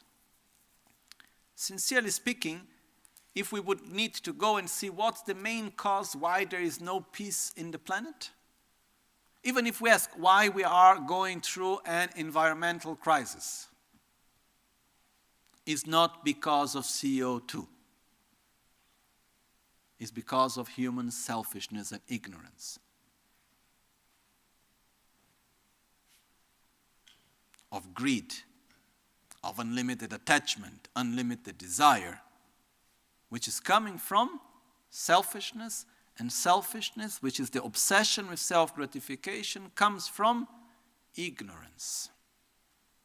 Our ignorance, it has basically two forms of ignorance. The ignorance of not seeing and the ignorance of wrong seeing. Of seeing wrong and of not seeing. Okay? The word ignorance in Sanskrit is avidya, which literally, avidya, a is a negation. Vid in Sanskrit means to see, which is similar to the origins of the word vedere in Italian, from videre, from Latin, which comes from the Sanskrit word vid, which means to see. So avidya, to not see, not seeing. So ignorance means to not see. When I'm ignorant about something, means I'm not seeing it. Or I'm not seeing because I am in total darkness, or I'm not seeing because I look at it in a way that it is not. These are the two forms of ignorance. Okay? We have two main ignorances that generate all our suffering.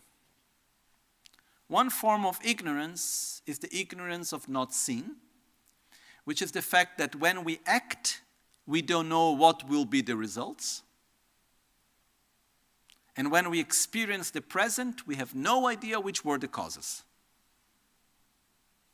Okay? So we are not aware of the law of cause and effect. We act in a very short time basis because we see the conditions as causes. I'm not going to go into details on this right now. We talked a lot when we were talking about the law of karma some days ago.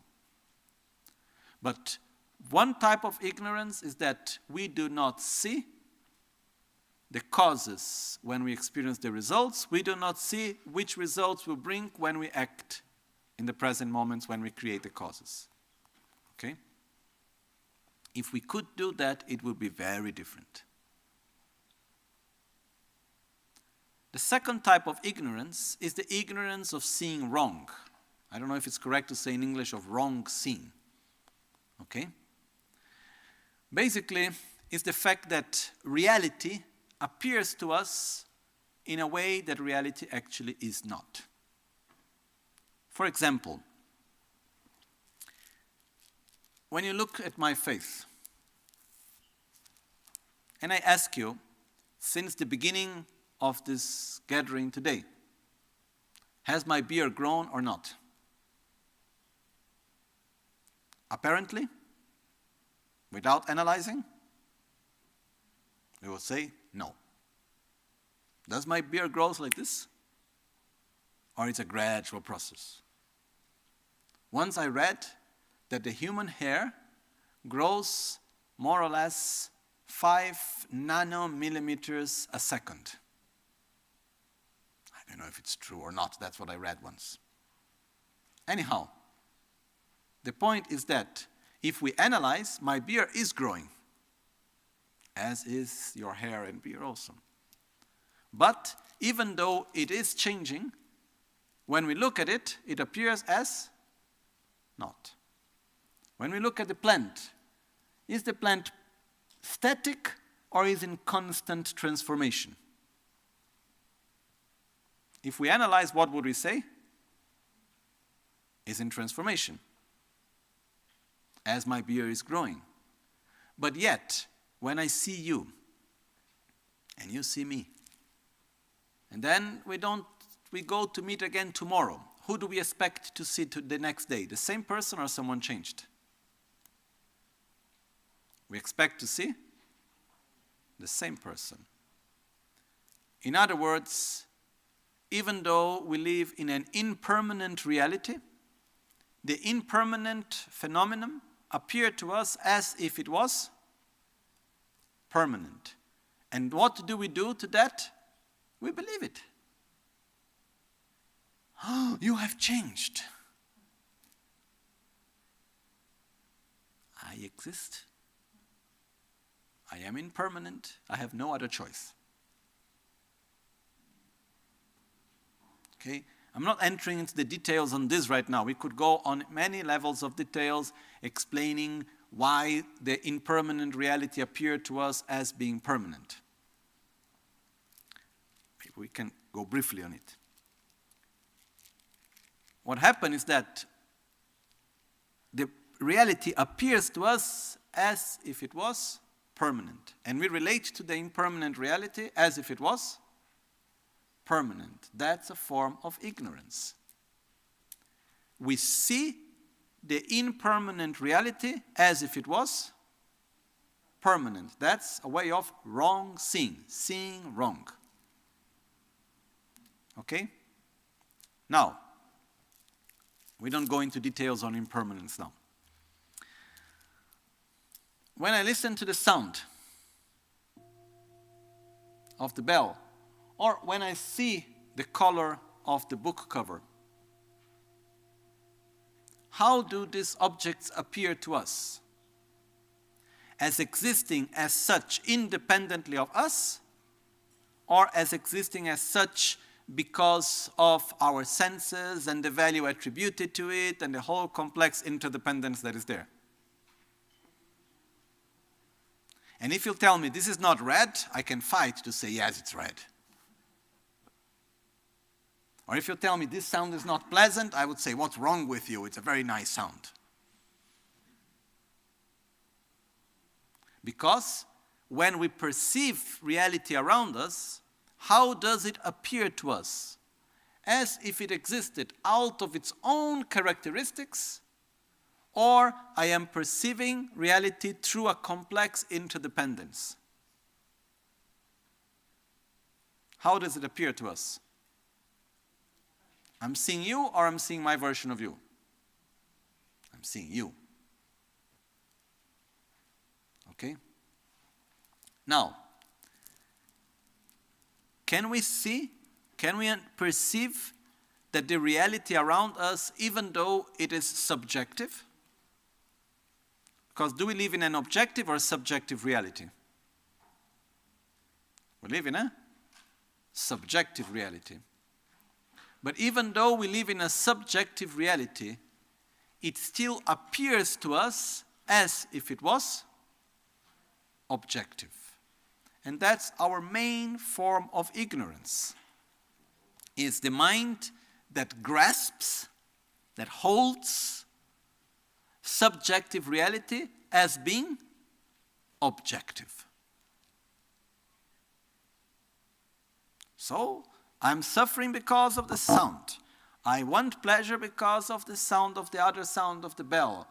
I am happy because of this, I'm suffering because of that. And by not understanding in a non-conceptual way, on a deeper level, the interdependence in which we exist, we end up creating dependence. In order for me to be happy, I need this. In order for me not to suffer, I need that. We want constantly the world and existence to be as we think it should be, because our inner experience depends on it. Okay?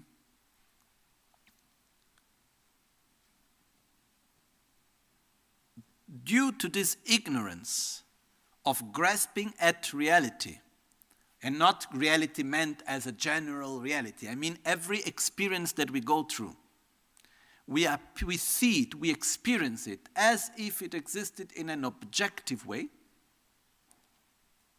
independent of everything else. We end up creating this dependence, which generates selfishness. Our own selfishness, this obsession with the I and the my, comes from our inability to see the connection that is there between us and everything else.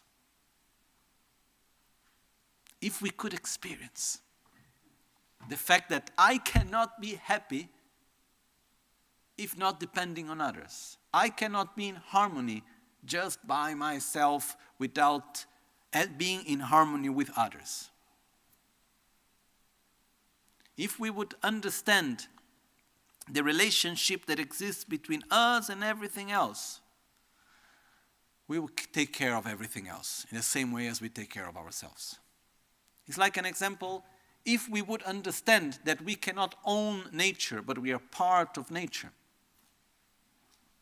And if nature is not in harmony, we cannot be in harmony. If the environment is not healthy, we cannot be in good health. Okay, that means if I take care of the environment, I'm taking care of myself. If we understand this, then we act in accordance. So, the root of our suffering is the ignorance in which reality, and by reality again, I mean everything that I see, listen, touch, all my objects of my six senses, appears to me as if they existed in an objective way, and I relate to them as if they existed objectively. Out of this, I create dependence. I exist independently of the rest, and out of existing independently of the rest, I create a dependence with the rest. And there we pass our whole life projecting our happiness and suffering in everything around us. Okay. So, on the basis, there is ignorance. There is this mind of grasping at reality in a way that actually reality is not. And out of this ignorance, we generate a very strong lack of harmony. Our lack of harmony comes from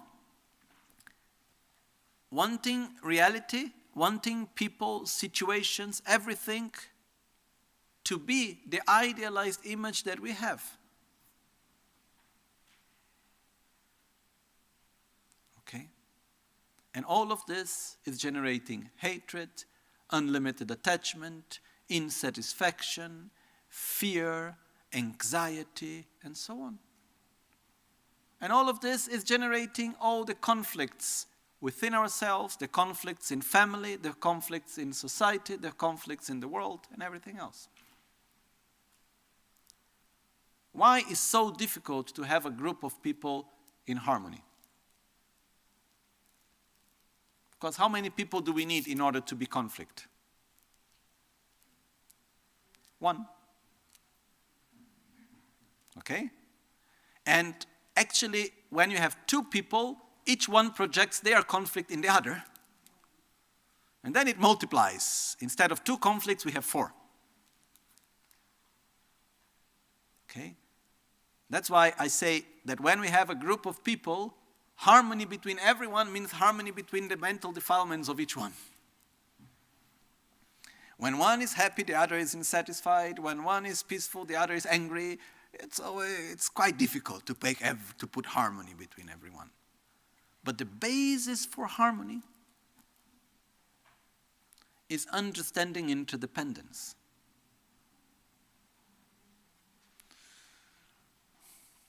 Now,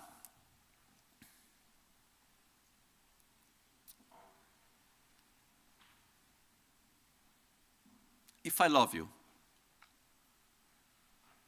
if I truly care for you, my main priority is for you to be happy and not to suffer.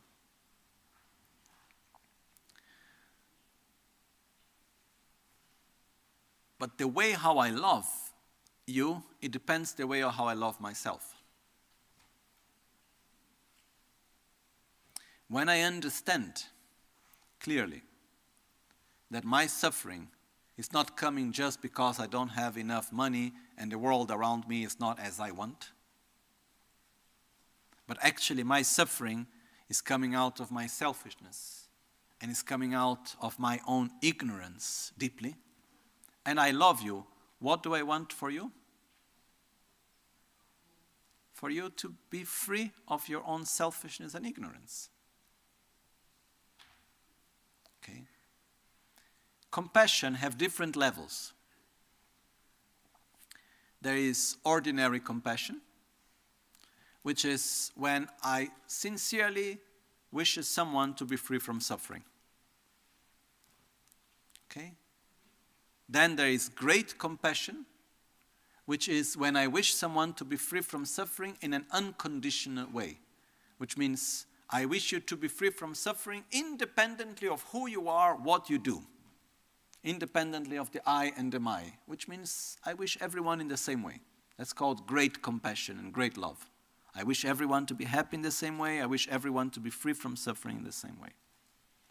Then, there is another 2 levels of compassion and love. There is what is called in Tibetan Mikpenyinje and Mimikpenyinje. Mikpenyinje means compassion with object. Mimikpenyinje means compassion without object. Don't try to understand the name. Let's go to the meaning, okay? Compassion with object, it means that we go a little bit deeper and we see that suffering is not only the suffering of body and mind, but also we see the causes of suffering, such as anger, jealousy, fear. We see the ignorance of grasping at phenomena as if they were permanent, when actually they are impermanent, and so on. So, I wish you not only not to suffer, I wish you to be free from this form of ignorance. Because I see that you are impermanent. I see all the characteristics, and I see how you perceive reality in a way that is not consistent with it, and this generates all the suffering. So, when this type of compassion, it goes beyond not wishing you not to suffer. I wish you not to stop seeing reality as if it was permanent. I wish you to stop being selfish, because I see how this is generating all the suffering. And that compassion without object, which is the highest form of compassion, is when I see that you are interdependent. I see myself as being interdependent. I see that nothing exists objectively. Everything is subjective. And I can see clearly how much you suffer by grasping at reality as if it was objective. So, my deepest wish is for you to relate to reality in a way that is consistent, that is coherent. My deepest wish is for you to be free from your mind that grasps at reality in a way that it is not, so that you may be in harmony with everyone else and with everything. Okay? So, compassion brings to wisdom. Love and compassion naturally brings to wisdom, because if I wish you to be happy, there is no way for you to be truly in harmony unless you are in harmony with yourself and others. And the only way of being in true harmony with oneself and others is actually by realizing the interdependence in which we live. There is no other way for that. Okay? Now, there are 3 levels of interdependence. The first level of interdependence we call the gross level of interdependence.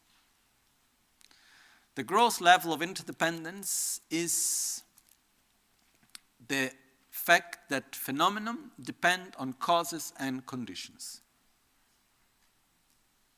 So, for example, is the relationship that if we are here is because many choices were made, many things happened, and they interacted between themselves, and this made us to be here. Nothing comes out of nothing, nothing ends in nothing. Everything is constantly transforming and interacting with each other. Okay? I'm not going into details now, but this is the first level of interdependence. And there is one very beautiful aspect of this first level of interdependence, is that once we understand it, we stop asking why for things.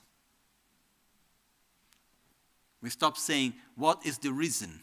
There is never one reason. There is a complexity of reasons, of cause and conditions that together made it to be such. So when we understand the gross level of interdependence, we stop looking for the one to blame. Because reality is perfect in its complex interdependence, in its complex interaction of causes and conditions. Okay?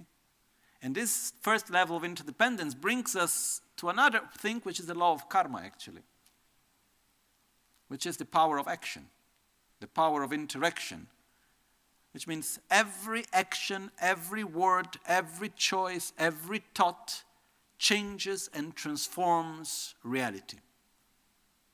There is nothing that is in vain. Nothing comes from nothing, and nothing ends in nothing.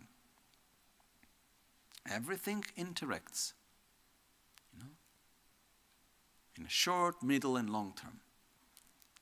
So this is the first level of interdependence. So when we see anything, everything that we see, listen, touch, it is as it is out of a very complex interdependence within all the other things that happened. Okay? Causes, conditions, interaction.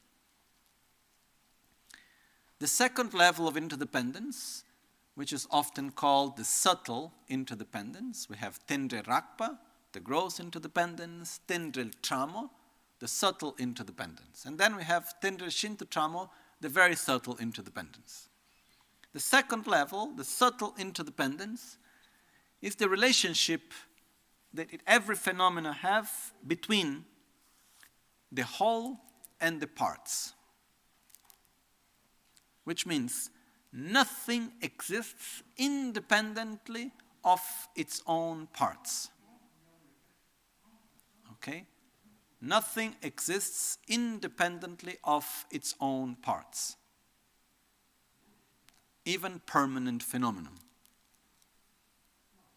Okay? And this is something that it's quite, how to say, not delicate, but it takes some more time to explain. There are permanent phenomena and impermanent phenomena. Impermanent phenomena is all the objects of the five senses are impermanent phenomena. Permanent phenomena are things that do exist, but they do not interact, and so they do not change. Okay? Let's make one example of a permanent phenomenon. What is impermanence? Does impermanence exist or not? Yes. What is impermanence? Impermanence is the constant transformation of phenomena. The definition is kechik kechik gijikpa. I like that it's the sound of it in Tibetan. Kechik means instant, jikpa means transform. Kechik kechik, from instant to instant, gijikpa, so it transforms from instant to instant. Every instant brings transformation. Kechik kechik gijikpa. Okay? That's the definition of impermanence. So, the impermanence of yesterday. What was the impermanence of yesterday? Was the impermanence of yesterday different than the impermanence of today? Or the impermanence of yesterday was also the constant transformation of phenomena just as today? And in 50 million years, how will impermanence be? Will impermanence change, or impermanence will always be the constant transformation of phenomena? So, the general concept of impermanence is permanent. Okay? And general concepts exists of everything. In Tibetan it's called Tönchi, which is general meaning, general concept.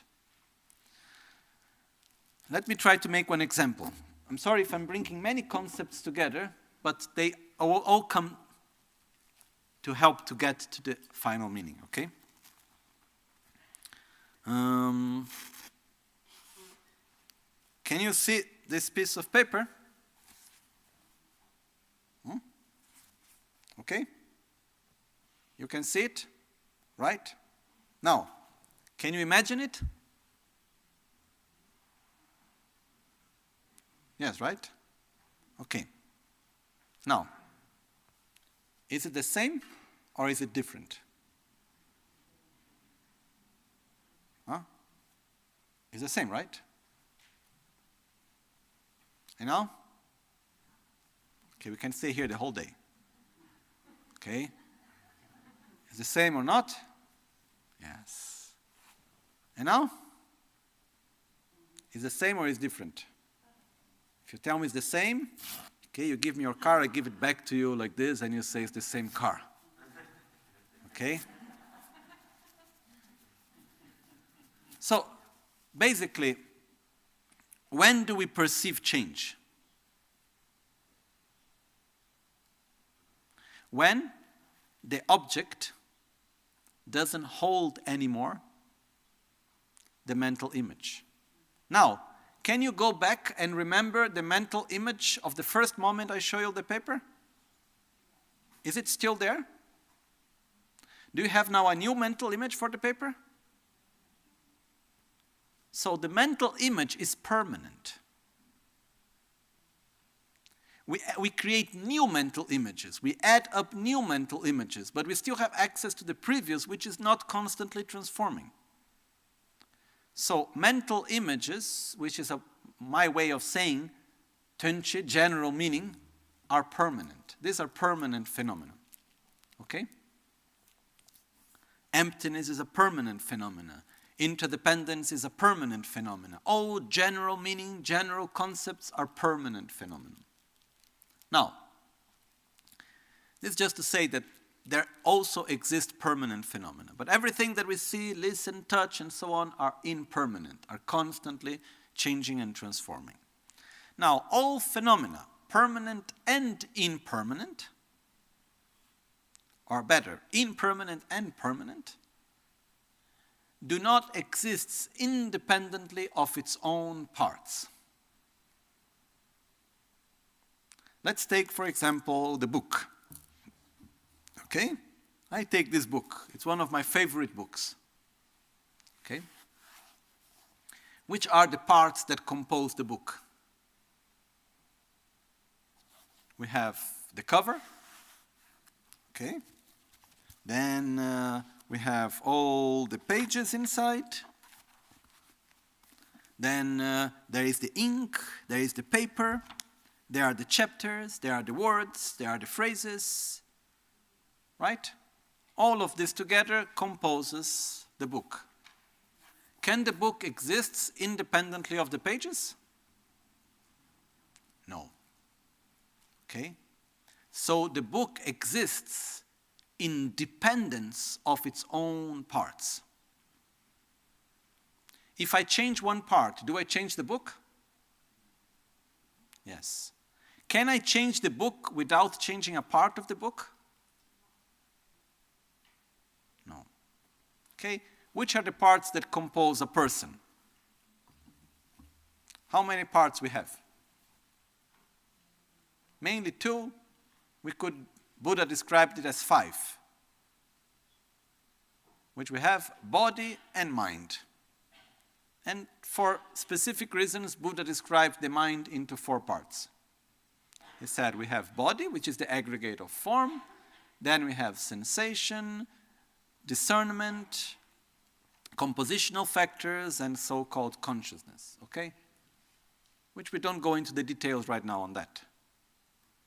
But basically it's body and mind that composes the self. We take the body. How many parts the body have? So many. Look at the hand. We have every finger. Then we take one finger. How many parts the finger have? And we can go on and on and on until we get to the cells. Then we get to the atoms. Then we get to the nucleus. And we can go on and on. Everything that exists depends on its own parts to exist. Nothing exists independently of its parts. Okay? In other words, everything that exists is an entity. It's a union of parts. Nothing exists independently of its own parts. Okay? Is this clear? Okay. This brings us to something very nice, actually, once we understand this well. Is that the only way of changing the whole is by changing the parts. There is no other way. And if the whole is in a certain way, it's because the parts are in a certain way. And the only way of changing the whole is by changing the parts. I don't like the way how society is. Okay, am I part of society? Yes. So if I change myself, I change society. Yes. I don't like how my family is. If I'm a part of the family, yes. So if I change myself, I change the part. I change the family also. I'm just making whatever example. But the point is that every part determines the whole. And the whole doesn't exist independently of the parts. The difficulty we have is that we relate to it through a mental image. And we can only perceive change when the change is such that the parts cannot hold anymore the functions and the characteristics of the image that is applied to it. Okay? Until the parts continue to hold and be able to support the functions and the characteristics attributed to it, we do not see change. Okay? This doesn't mean change is not happening. Okay? In other words, the more detailed is the image we have of something, the more easily we can perceive its changes. Anyhow, the importance of the second level of interdependence is understanding that everything that we see, perceive, everything that exists, it's made of parts. Nothing exists independently of its own parts. Okay? Third level of interdependence, very subtle level of interdependence. It means the relationship between the basis of imputation and the imputation of the name. In other words, what is this object? Do we agree that this is a book? Or not? Okay, I'm not trying to trick anyone, okay? Is this a book or not? Okay? What is a book? What makes all these parts together to be a book? Why this is not a collection of pages? What makes of this a book? The name. Nothing exists independently of the name, independently of the value attributed to it. What puts the parts together into an entity is the observer, is the name that is given to it. Okay? It's like, one time I went to one museum. I was in Madrid. I was walking in a park, and then there was a museum of modern art. I enter the museum, and I say, what is that? What makes certain things together to be one representation or another? The observer. Okay? But we can make thousands and infinite examples of it. Even just take a book right now. Okay? Take this booklet. You look at it, and we read the cover. It's written, Method and Wisdom to Realize Inner Peace. Okay, which are the parts that compose this? Okay, let's take the last word, which is nicer word. The first word is also nice, but let's go to the last one, peace. Which are the parts that compose this word? P-E-A-C-E. Okay, we have these 5 letters. But why these 5 letters put together means peace? And why they make the sound peace? Because we attribute this value to it. And even if we take one letter, the P, this is straight line with this belly on top. Why is that P? What is a P?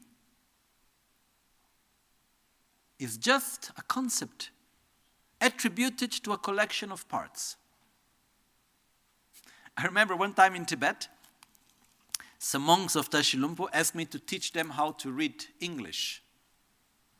And it was the first time that I was with adults, very intelligent people with good level of knowledge, that they didn't know how to read our alphabet.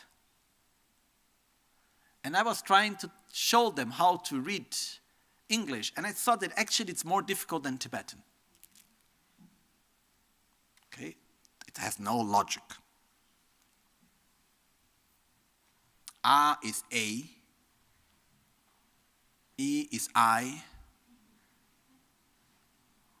It was quite complicated to try to explain them all of this. Anyhow, what it became very clear at that moment is when I look to a letter, it appears to me as if it exists as a letter. Boom, that's P. Why? Because that's P. But what is P? It's just a convention. It's just a concept attributed to a collection of parts. Nothing more than that. What is a book? It's a concept, a name. And this concept, it comes with functions and characteristics. Okay? It transmits knowledge.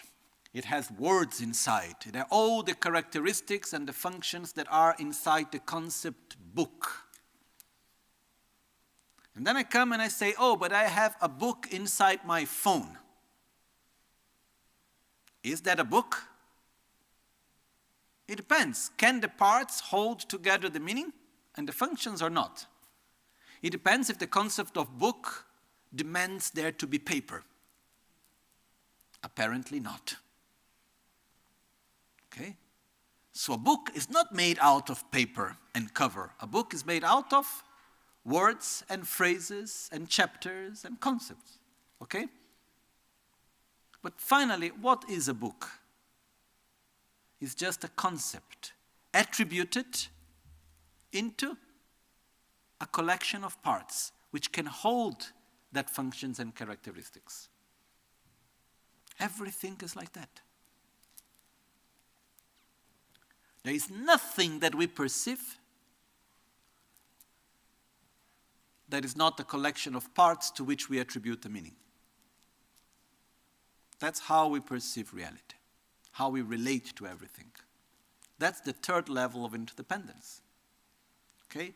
This third level of interdependence brings us to one very important aspect also. And I will just add this and then we will be concluding for today. Tomorrow we'll come back to the same subject. Is if everything depends on the observer, if nothing exists independently of the observer, okay, and I'm walking in the evening and there is a rope in the floor and I see it as a snake and I get afraid. I believe it is a snake and I start running. In my personal reality, is it a snake or not? We would say yes. Actually, no. If I am walking in front of a shop and there is, I don't know how to say that in English, one mannequin, and I believe it's a person. Okay? Can that happen? And I go and I say, oh no, that person is in the shop. Is it a person? No. Why not? If I truly believe it's a person, if I truly believe it's a snake, why is it not? Because it doesn't matter how much I believe it is, the object, the collection of parts cannot sustain the functions and characteristics attributed to it. The mannequin cannot speak, cannot walk, cannot do all the things that a human being does. You know, I can take this object, I can say it is so many different things. But if I believe it's a chocolate cake, you know, a big, nice chocolate cake, okay? And I truly believe it is, deeply, doesn't make it a chocolate cake. Why? Simple as that. Because the parts cannot support the functions and characteristics attributed. But can it be a weapon? Can it be a pot to put salad? Can it be something to cover my head from the sun? Can it be used to make healing through the sound of the vibration of sound? Can it be a holy object? Can it be so many things? How many things can this object be? Countless. This doesn't mean that it can be anything. Huh? In other words, when you look at the very subtle interdependence, what it's saying is that in every object, there are countless possibilities. The observer chooses one by giving it a name, which doesn't need to be verbalized, by attributing a meaning. And in our ignorance, when we see anything, for example, this object here, even though there are countless possibilities, we choose one from these countless possibilities, and we believe that that possibility is the actual reality. Even when we attribute a meaning that the object cannot hold. So now,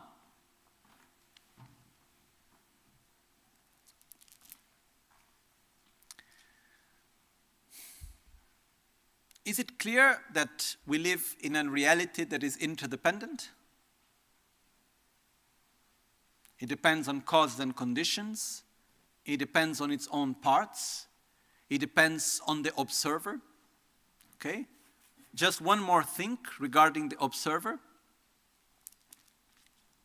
It's a little tricky, but it's important. Listen to the sound. Okay? The sound that you are listening, not the sound in general, the sound that each one of you is listening, does it exist independently of your mind that perceives it or not?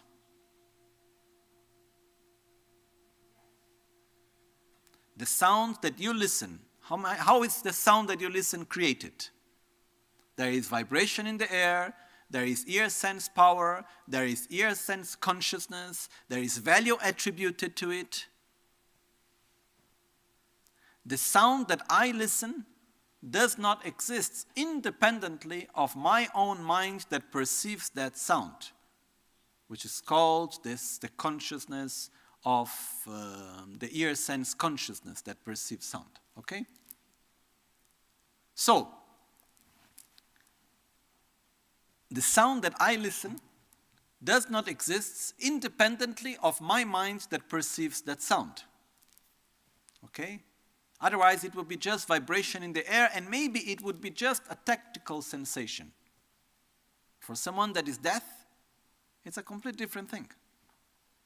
Okay? So the sound that I listen only exists in dependence with the mind that perceives it. Can we get that? Now, so first point, we put one side. The sound that I listen does not exist independently of my mind that perceives it. Okay? This is one statement. Now, try to generate the mind that perceives the sound without the sound. Can we do that? Can we generate the inner experiencing of listening to the sound without actually touching the bell? No. We can perceive the memory of the sound, but it's a different thing. It's a different experience.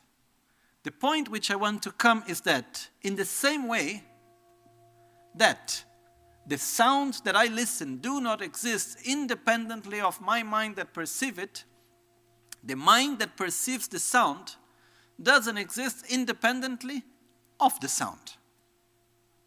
They are mutually dependent. Internal reality and external reality are mutually dependent. Okay? It is like here and there. In Tibet, they would give the examples of two mountains. Let's talk about two chairs. We put two chairs. I am seated in this chair, and the other chair becomes that chair. I stand up from this chair and I go to that chair. That chair became this chair, and this chair became that chair. This and that doesn't exist independently one of the other. Big and small, short and long. We can go on and on with examples that things that are mutually dependent, one from the other. 1 hour, is it long or is it short? Depends. If we take 1 second, is it possible to divide the second? We divide the second into 100. Then we take 100 part of every second. Can we divide it still? So how much time is there in 1 second?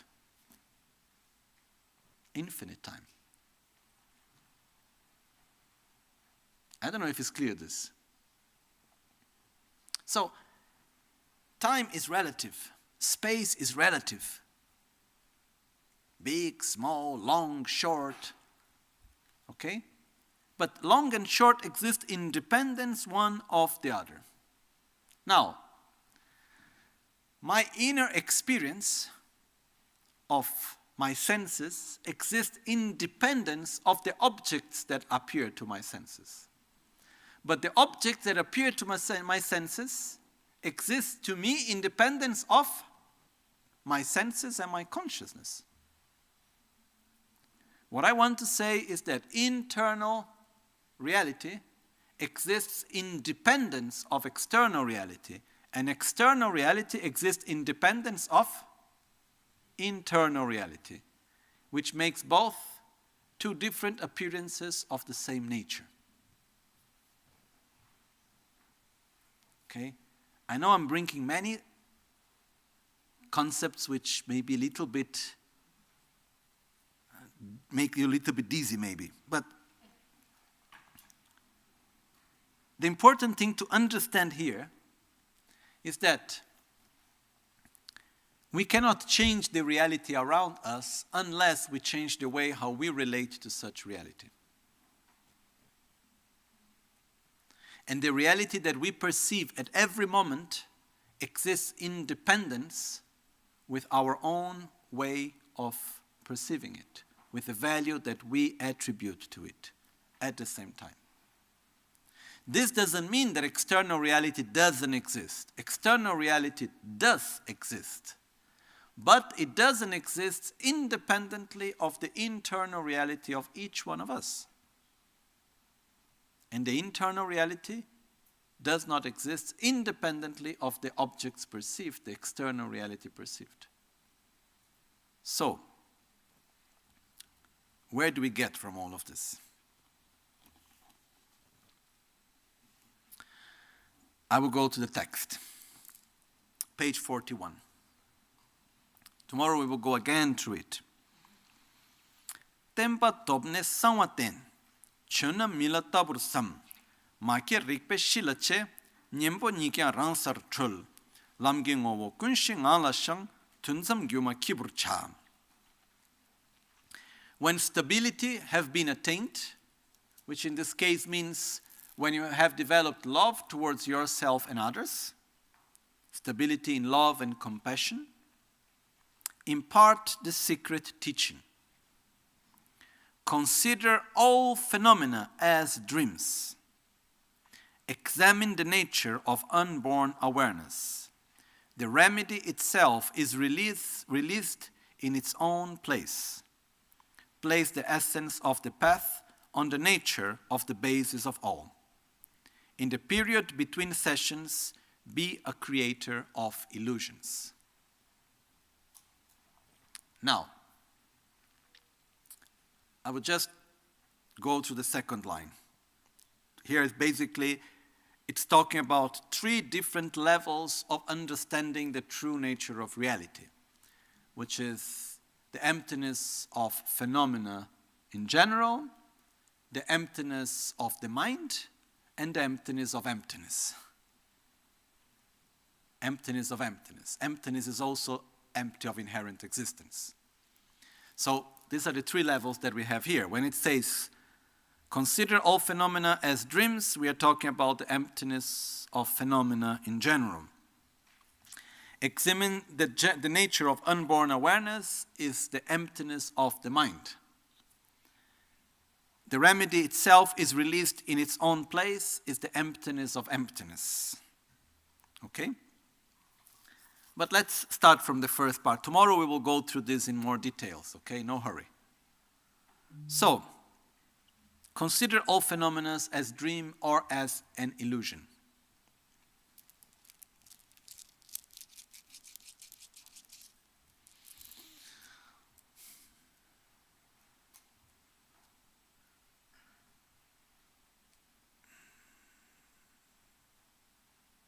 As I look at reality around me, as I see you, as I see situations, how does the situations appear to me?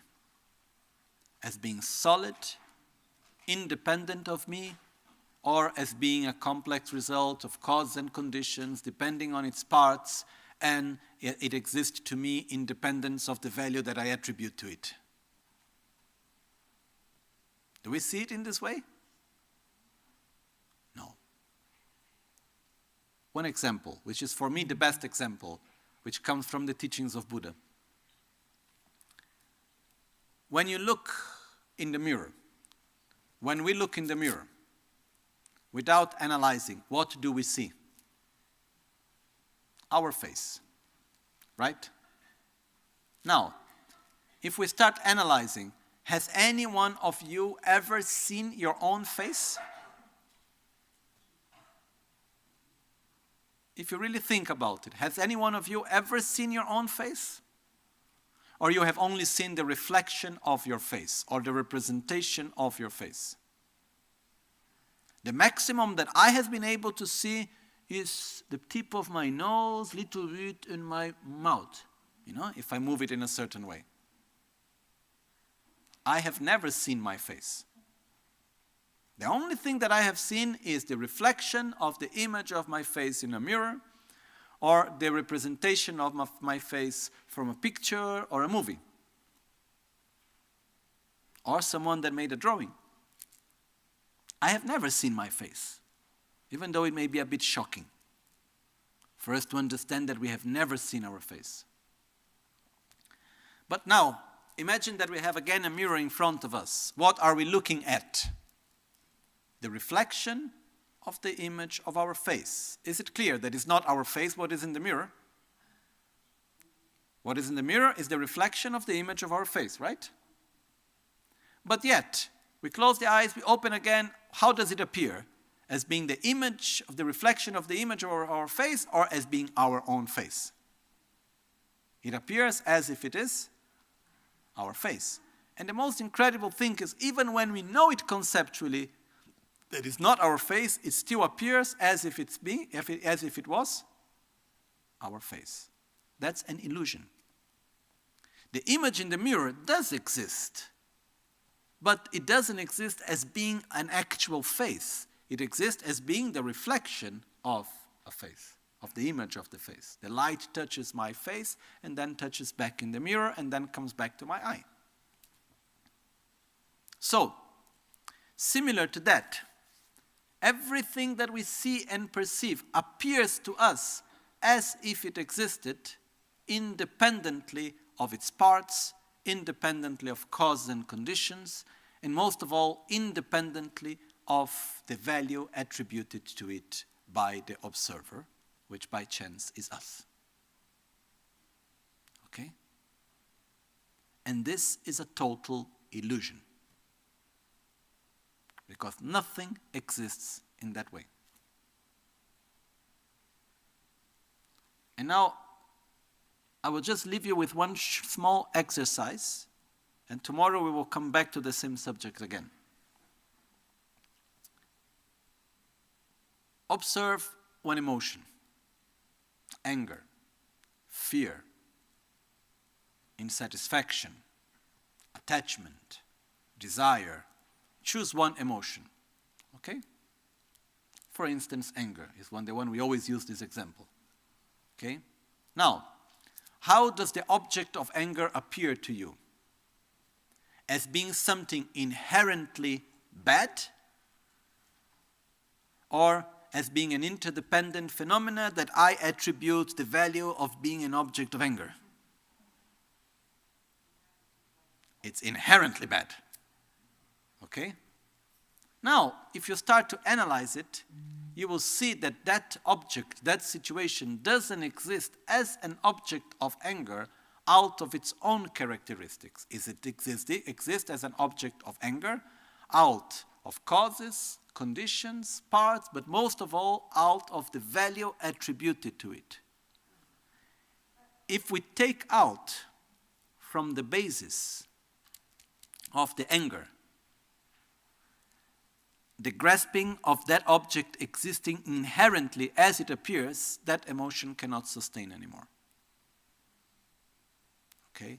So on the basis of anger, attachment, desire, insatisfaction, frustration, and everything, there is the grasping at inherent existence of the object. Okay? Tomorrow we will come back to it again. Okay?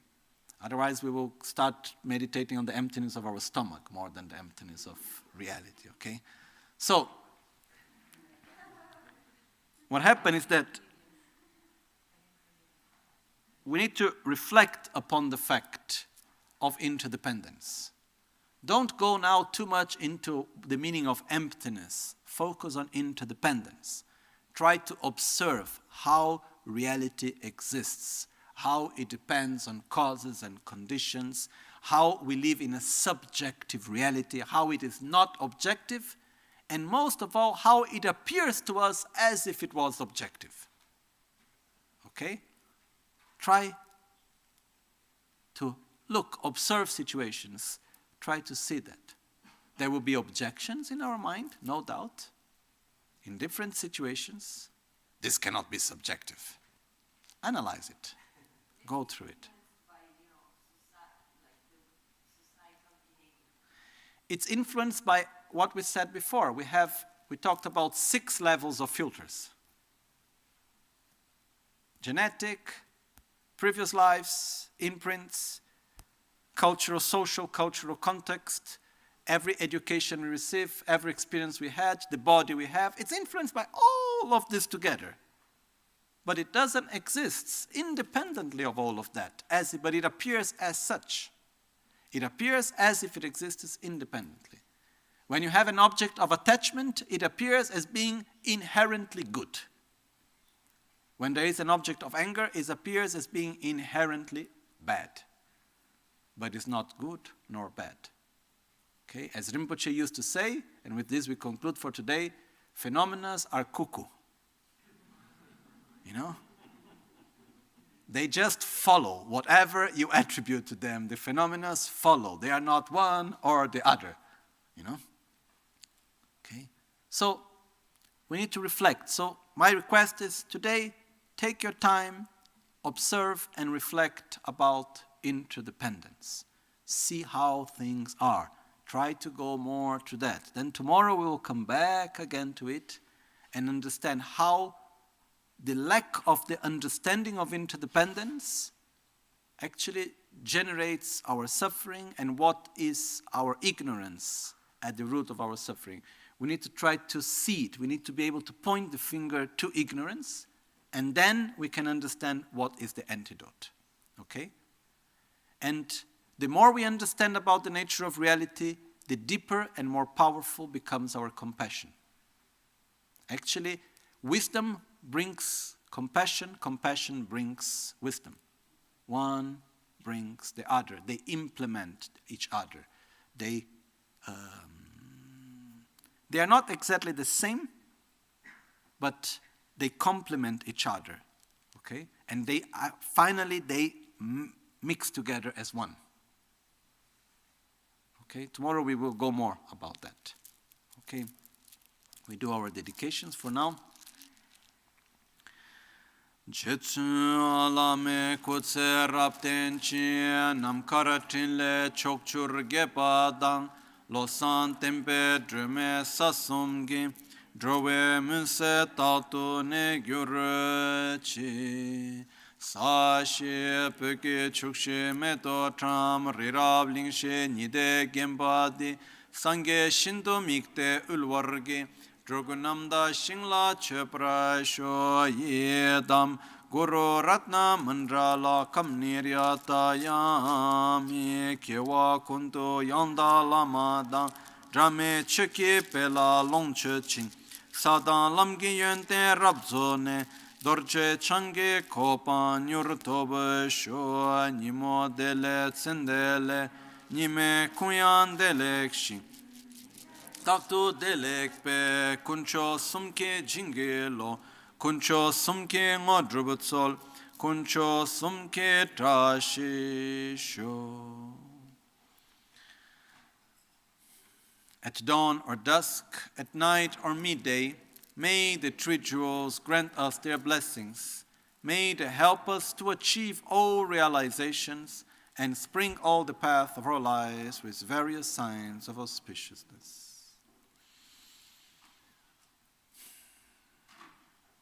Just one thing to connect with the first thing we said. When we feel suffering of mind and ultimately of body, the alarm is ringing, and what it is saying is we do not relate to reality in a coherent way. Ultimately, whenever there is suffering, what the alarm is telling us is that we do not relate to reality in a way that is coherent. That's the message behind. Okay. Buon appetito. Okay. And then see you tomorrow morning.